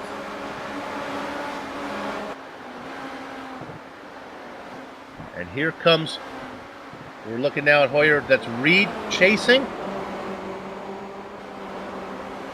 Yeah. Hoyer doesn't get that. Look at P6. Yeah, Martinson under attack from Kessler here. Kessler on paper should be a little bit faster. Tim Birdie, we keep waiting for him to get together. Birdie clearly does not like Bathurst as much as he liked the last track we were at. Glenn Kessler all over the back of Martinson now, but he's got a long wait. I don't think he's going to, there's no room to get him until they get through all of this up and down the hill. Yeah, going to have to get through the S's here, down into the dipper, get it clean, then look to get a run at him at a forest elbow. Let's stay on this for a bit. The question will be, will Martinson be able to at least hang on to 6th? I can just report that there was an incident. We don't have to go there, but Newton has had an incident. They get together with Sarah Dove.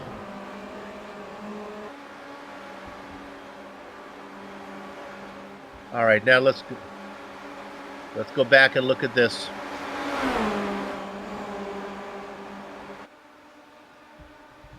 Tierney and Birdie, they were not able to. They get Kessler's ahead of them. Reed and Hoyer behind them. This is just absolutely nuts right now. Martinson was able to hold off Kessler. Tierney. Birdie coming on the back of Tierney. Look at Tierney now, back at Birdie. Behind them, Reed is being chased by Hoyer. Battles everywhere. All of this going on behind Christian DeCatches. Just having a nice Friday night drive. Yeah, I had a sneaky suspicion that the pole would be a great spot for him to start from and would have a real legitimate shot to win this thing. All right, let's go to Martinson. As they head down to the corner, Martinson on the outside. Did he catch him? No, they got it worked out. My God, that scared me. Kessler and Martinson. Now those guys playing around, they lose momentum. Here comes Tierney into the mix. They fly in diamond formation. Now there's 5 of them. Bring into the mix Phil Reed. Now there's 6 of them. Bring in Manuel Hoyer. I don't know that 6 cars in the cutting ever works out well, but that worked out okay. My gosh, and this kept coming in and coming in. They get it sorted out, single file. Kessler out in front. Kessler may have the pace to pull away from Tierney, maybe. Tierney able to distance himself now from Martinson. Martinson is the cork in the bottle right now. He's got Birdie behind him. Reed, who we got? I heard somebody in the wall. Yeah, Ty McLeod had big trouble coming off the top of the hill down to the S's. Oh, my. He wrecks it hard. He was just behind this battle that I've been following of Osterkamp, Herman, and Andre. And you see him slide off there. He hits it, noses it in. Oh, and on the back straight, Birdie's got trouble. Big trouble for Birdie in the backstretch. And it was again. Oh, you know what? He just came across. Hoyer was there. This is interesting. This basically didn't put on his indicator. Ooh. You got to check your mirrors. He was low on blinker fluid, I think. Yeah. I've had that happen. That's a tough thing. You just don't realize there's that guy behind you. You forget to check that somebody is in that spot. If there is a blind spot in a Formula Renault, that would be it, I guess. Wow. That's a tough one. Yeah. If that was a 2-car battle, I'd have a lot more harsh words to say on that. But in a 3-car battle, that's just too many things to check. Well, it gets Kerry Nolden up to P3 right now. And still being chased by Evan Imre.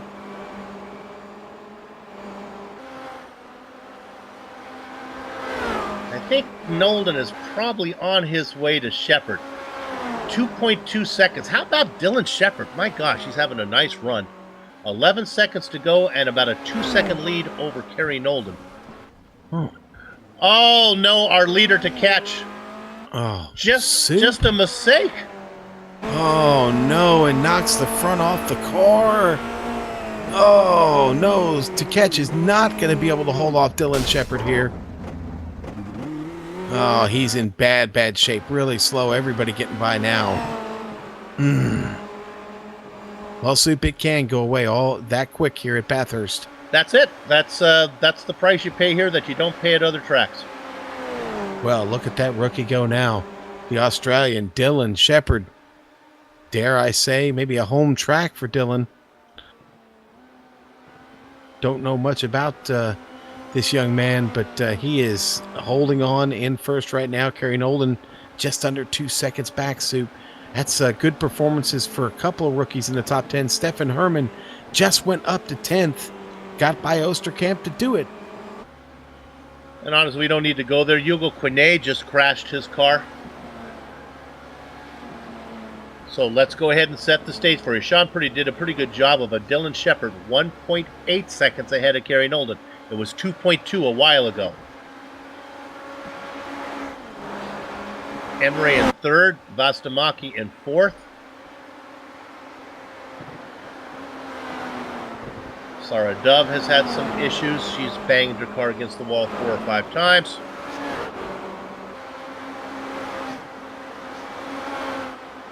I saw Sarah say something in the chat earlier about needing new pedals. And certainly if you're having trouble with your brake pedals, well... Oh, Stefan Herman just spins in quarry. Him and Phil Reed. Here we go on the replay. We'll look at Reed. Herman's the red car, third back there, and then you see Reed. He gets off and wide there in quarry, goes off, comes back across the track, and then you see just behind him the red Martini machine is Stefan Herman. Oh, he backs up trying to move there, almost gets into traffic. That was a close call. Birdie has to take the toe in. Stefan Herman keeps going, Sue. So 2 spins, but they weren't related, right? That this happened at the simultaneous? Yeah, it just our good friend Quarry collects a couple more victims. So Herman was racing in 10th. Reed had worked his way all the way up to 8th. Wait, Vostamaki getting a run here at Evan Imre for 3rd. Down into the chase, Soup. He's a-coming. Imre able to hold him off so far. Got to defend in Murray's here.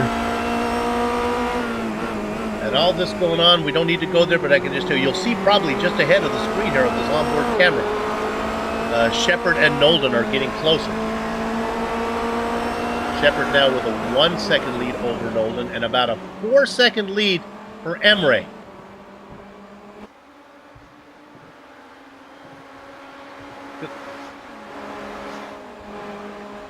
Enric Andre trying to catch Rene Osterkamp now after that, that unfortunate spin there by Herman. Now it puts Osterkamp. Yeah, Andre's still chasing Soup. Having a great drive. He was fast, just had a horrible feature race, had to start way at the back. He picks up another spot. Boy, he's been trying to get around to Osterkamp for a while.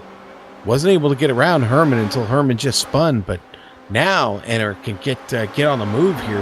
Well inside the top 10 now. Manuel Hoyer up in front, just over 3 seconds.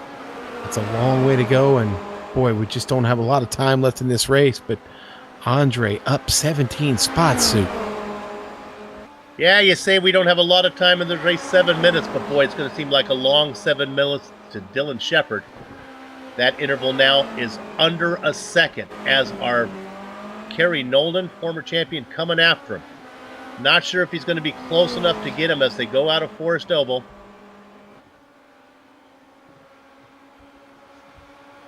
It's going to be really interesting whether we're going to have 2 or 3 laps left here.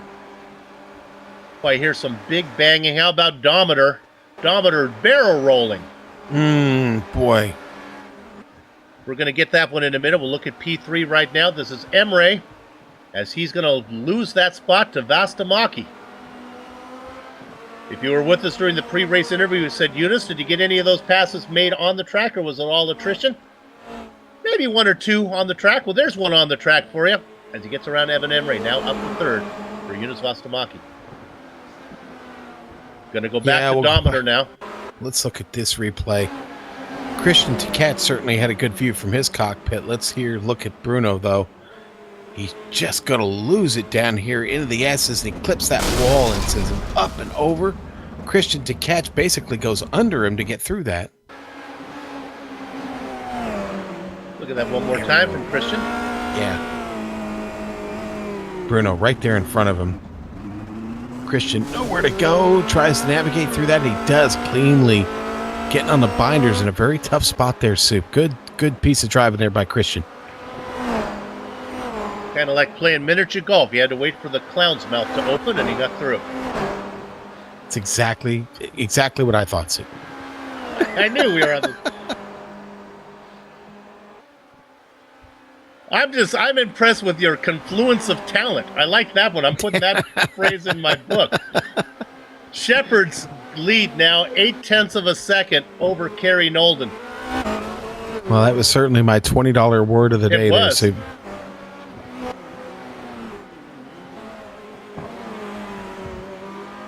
Boy, Boy, Imre up here still giving really, really good fight to Vastamaki.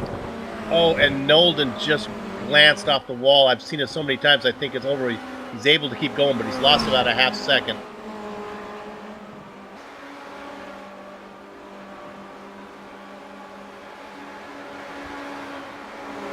Boy, the attrition. We think maybe we've lost one car in Forest Elbow that towed. The attrition has been big in this one, just like it was in the feature race. It's a shame, too, because I really like the combination of car and track here. As I said in the feature race there, I just feel like there's certain things you could do in the Formula Renault around this track that make it kind of unique that you can't do in any other type of car or truck for that matter. To catch getting another spot there. He's working his way back up here, gets past Knut Martinsen. Hey, here's your fast repair coming into play. He was able, I bet you he probably limped that car around there and stayed on the lead lap, got that fast repair.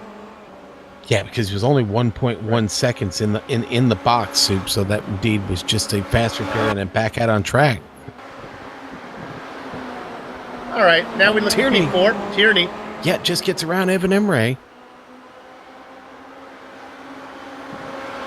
Here I was talking about Imre storming Vastamaki, and then he gets overtaken by Adam Tierney, who, to be fair, has had a really good drive here. We wanted to make sure we highlighted the main championship, the Tier 2 championship, and the rookies as well, but boy, it's such a stew right now. We have a rookie out in front, a Tier 1 driver in Kerry Nolden in second, then a couple Tier 2 drivers of Jonas Vastamaki and Evan Imre, third and fourth. Yeah, Adam Tierney right in the middle of that, the Tier 1 driver, who's now starting to pick up ground on Jonas Vastamaki. So Vastamaki now looking over his shoulder here, trying to defend that podium position as the laps run out. Soup, when we come around, there'll be 2 laps to go. I briefly mentioned that I saw Nolden put the car in the wall. I think he did damage the cars. Now the gap has opened up to almost 2 seconds. Well, you only get 1 fast repair. So, Christian, sorry, you're not going to get to use it again as you've had a second incident. Apparently, Sarah Dove does not agree with my assessment of this track and car combo there, Soup. That's okay. I've been called worse things than insane. I'll take insane. She gets on an overlay. She started to pick up an attitude. See?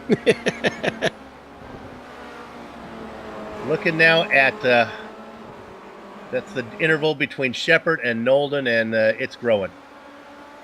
So is Nolden in jeopardy of losing that spot to Vastamaki? Probably not. He's got about 5.5 seconds. What a good day from Vastamaki. A 5th in the feature race, a 3rd in the sprint race. You start putting the points together, he's going to be right up there in the overall points haul for Bathurst. Mm-hmm.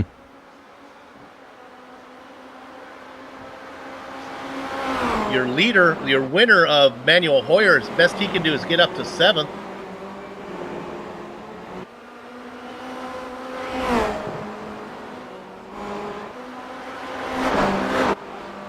Just about a minute the rest of the racing. Go ahead, Chuck.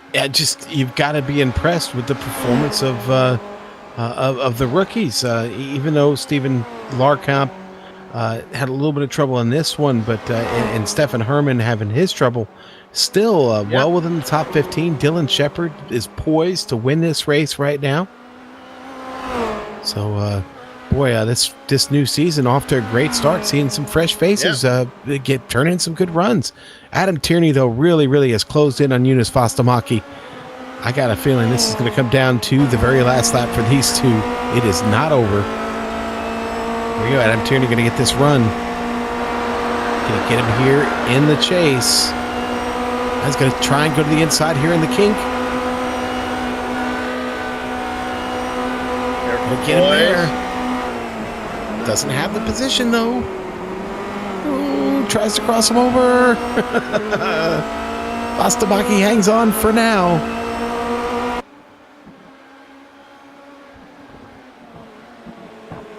And the white flag is shown to our leader, Dylan Shepard. 2.6 seconds on Nolden. The real battle was the one Sean was looking at. Let's go to that one right now. Vastamaki, he's going to have his hands full to try to hold off Tierney on this straight. Now they're in a drag race. The momentum goes to the blue car. That's Tierney up on top. Boys, are you going to force the issue into Quarry? You better be good in Quarry. Tierney gets around him. Maybe not the worst thing to happen to Vastamaki. Oh, and Kessler just gets around Imre to go to 5th.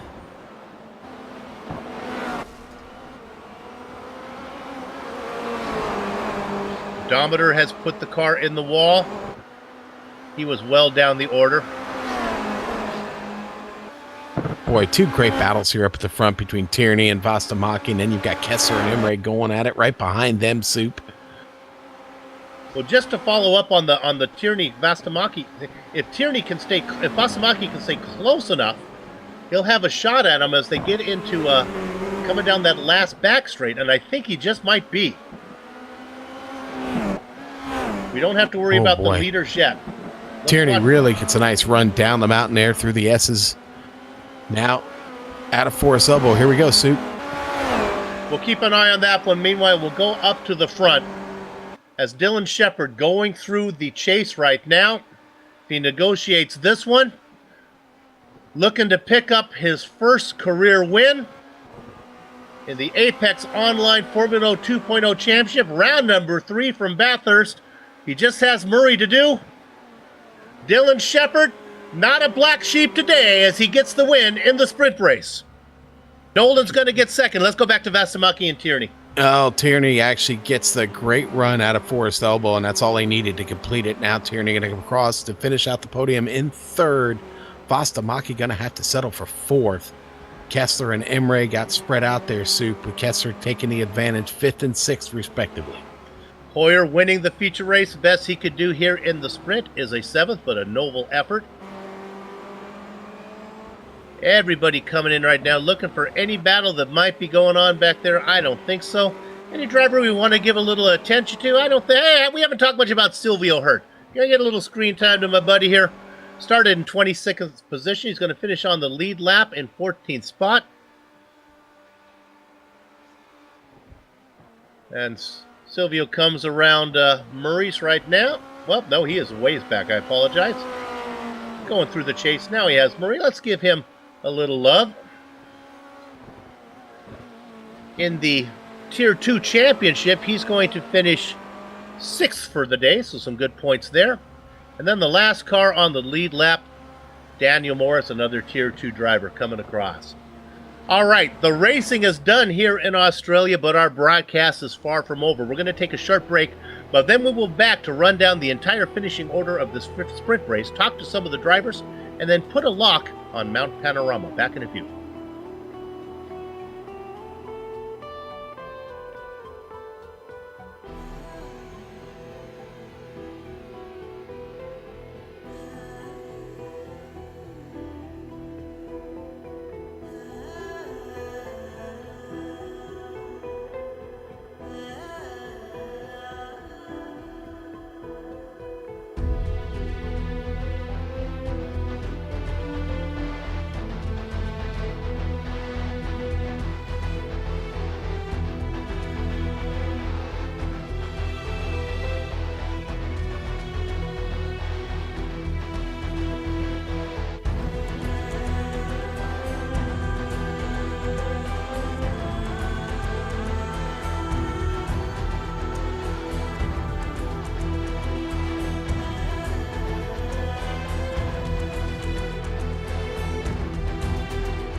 Welcome back to the Global Sim Racing Channel's coverage of Apex Online Racing's Formula Renault 2.0 Championship.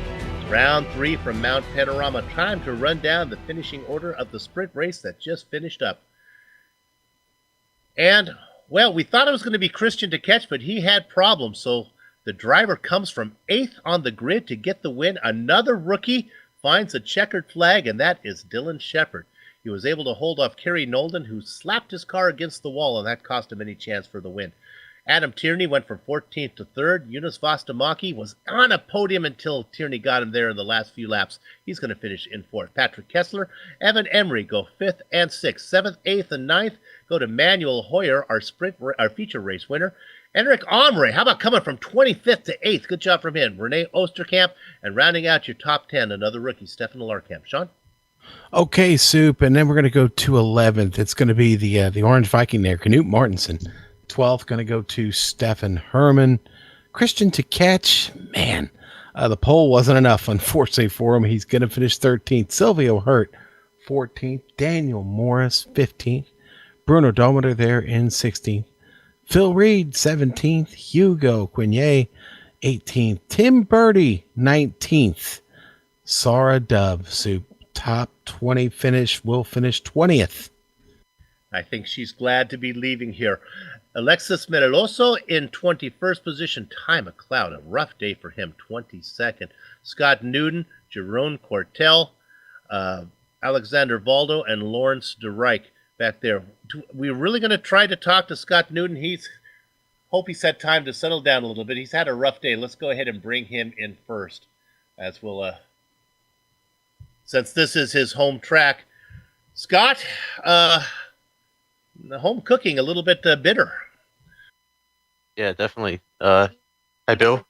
Yeah, definitely, especially in the feature. Not the best at qualifying. So I started back into the top 10, and luckily through attrition, was able to get up to 4th on the early going, and then was closing up to Adam and Phil through their battling. And I think Phil had an issue in the pit stop, or whether he had wing damage or anything like that, so I managed to jump him. And luckily was able to hold on for a podium position. So, yeah, definitely stoked for that. My home track. And then in the sprint race, bit of an unfortunate mistake on my part, going through Skyline and then just locking up the brakes on lap 1, and that put me back and had to tow.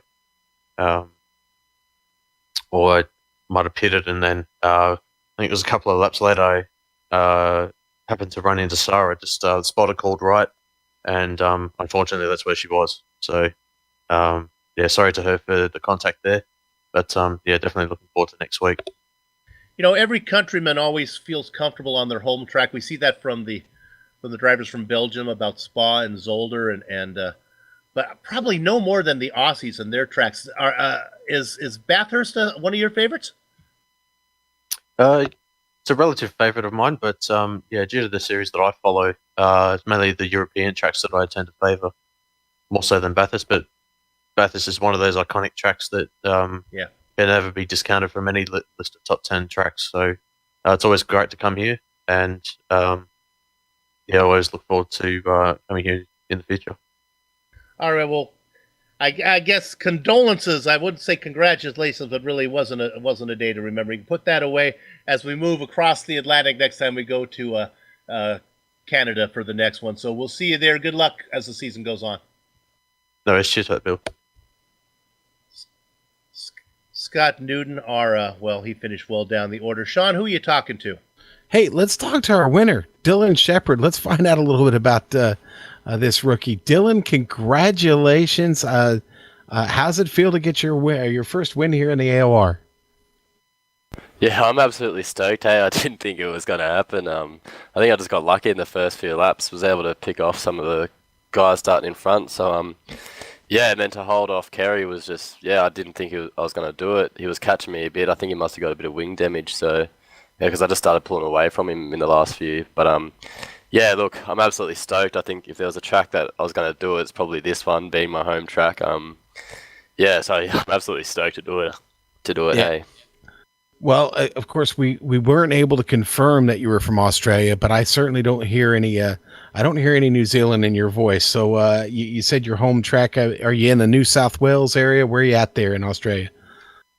Yeah, I literally live about half an hour from the track, hey. So, yeah, I've done many laps around it in my road car. So if like I wanted to get a jug of milk, I could probably stop off somewhere in the countryside and pick up some fresh milk. Yeah, we're actually, my town's probably more famous for the wine. So, yeah, I'd say if you want a glass of wine when watching the racing, that's probably the way to go. Dylan, talk to us about coming through the field there. This is a really, really stout group of drivers. They don't give anything to anybody. You took it from them today. What was that like? Yeah, look, I've only just joined AOR this season, and coming from just racing the Australian Formula Renault series, it's completely different because these guys will not give a position as easy. They will fight to the last millimetre. So, look, I think I just got a few good runs. I think I probably just more capitalised on other people's mistakes. But yeah, look, I think I just had pretty decent pace. I don't think I've ever been so focused in a race, but I was pushing 110% every lap. Yeah, and as well, I think it was a bit of luck and a bit of just capitalising on other people's mistakes. So, yeah, really happy to do it, really lucky not to get an incident while coming through. That's probably the biggest thing to try and avoid when you're doing this.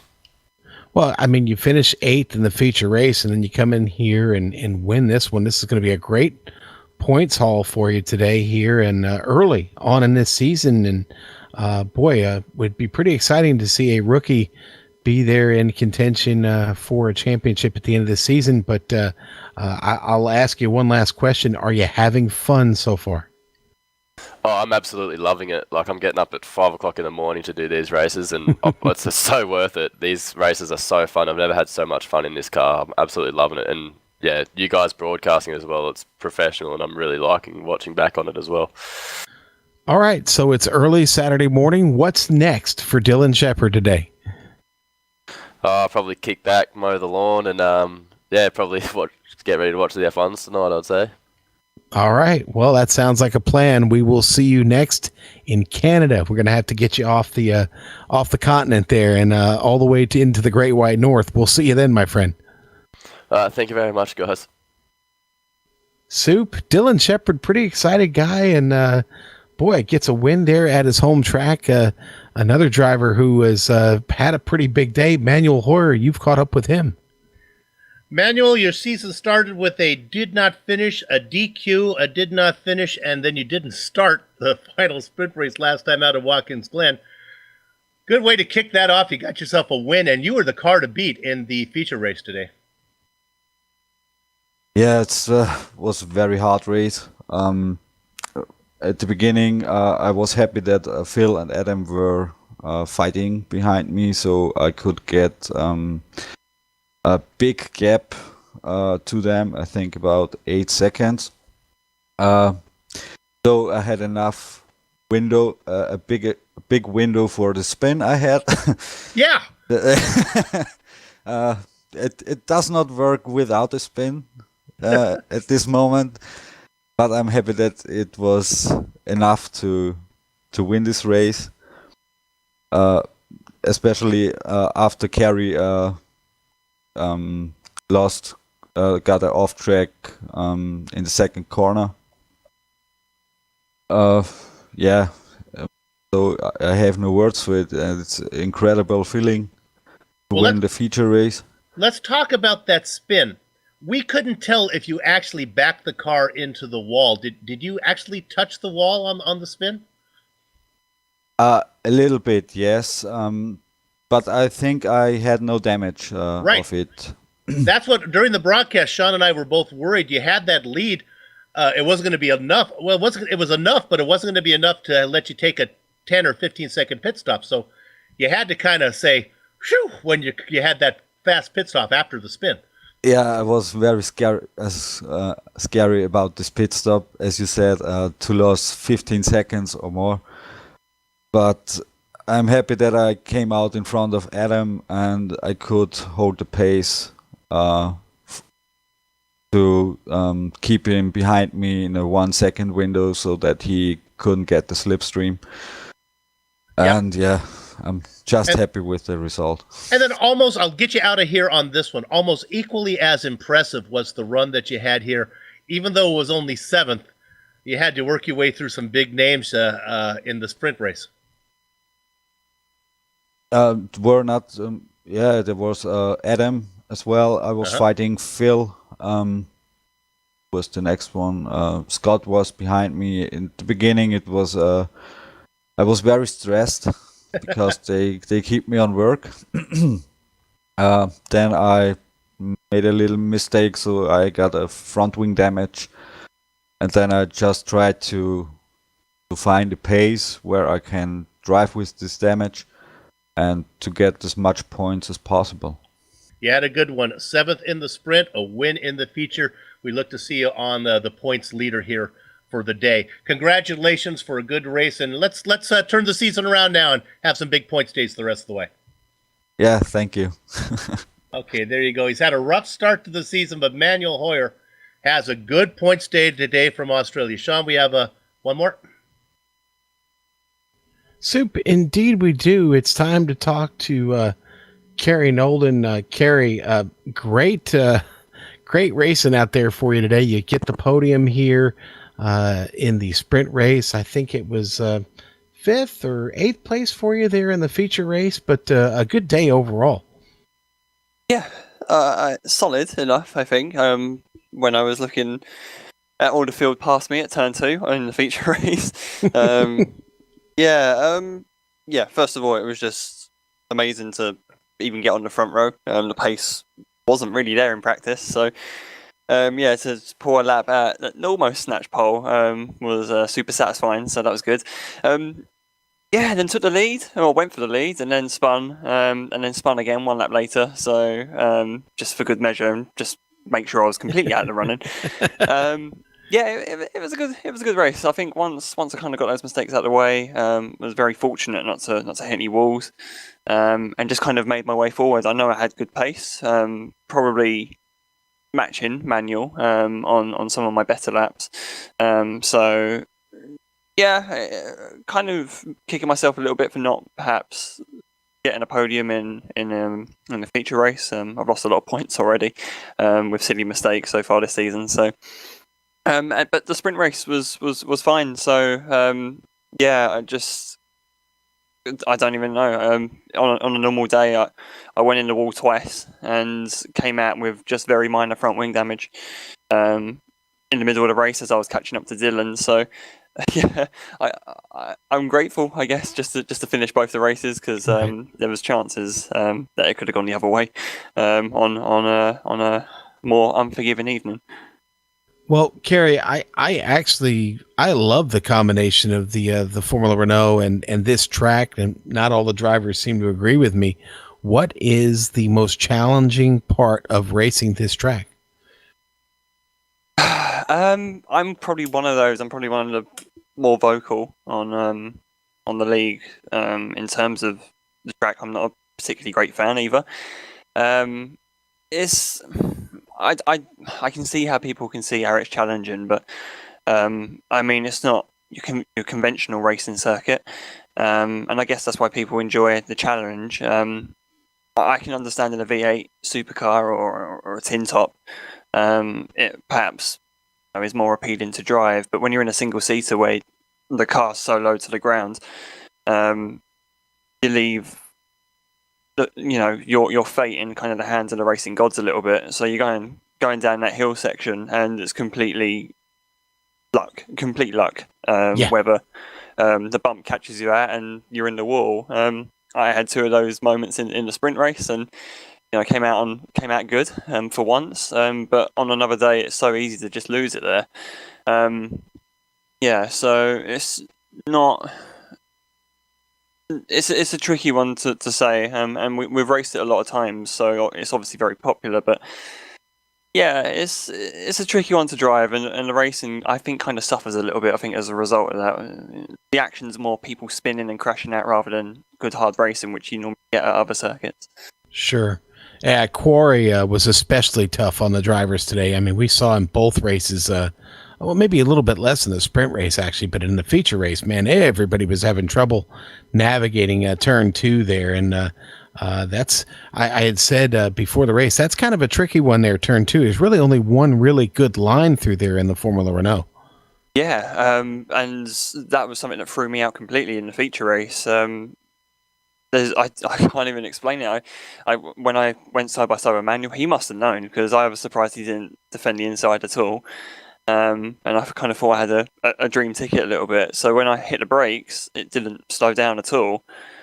It was almost like the front tire was lifting, or there was like a bump there, which the tire wasn't actually making contact with. So yeah, it was a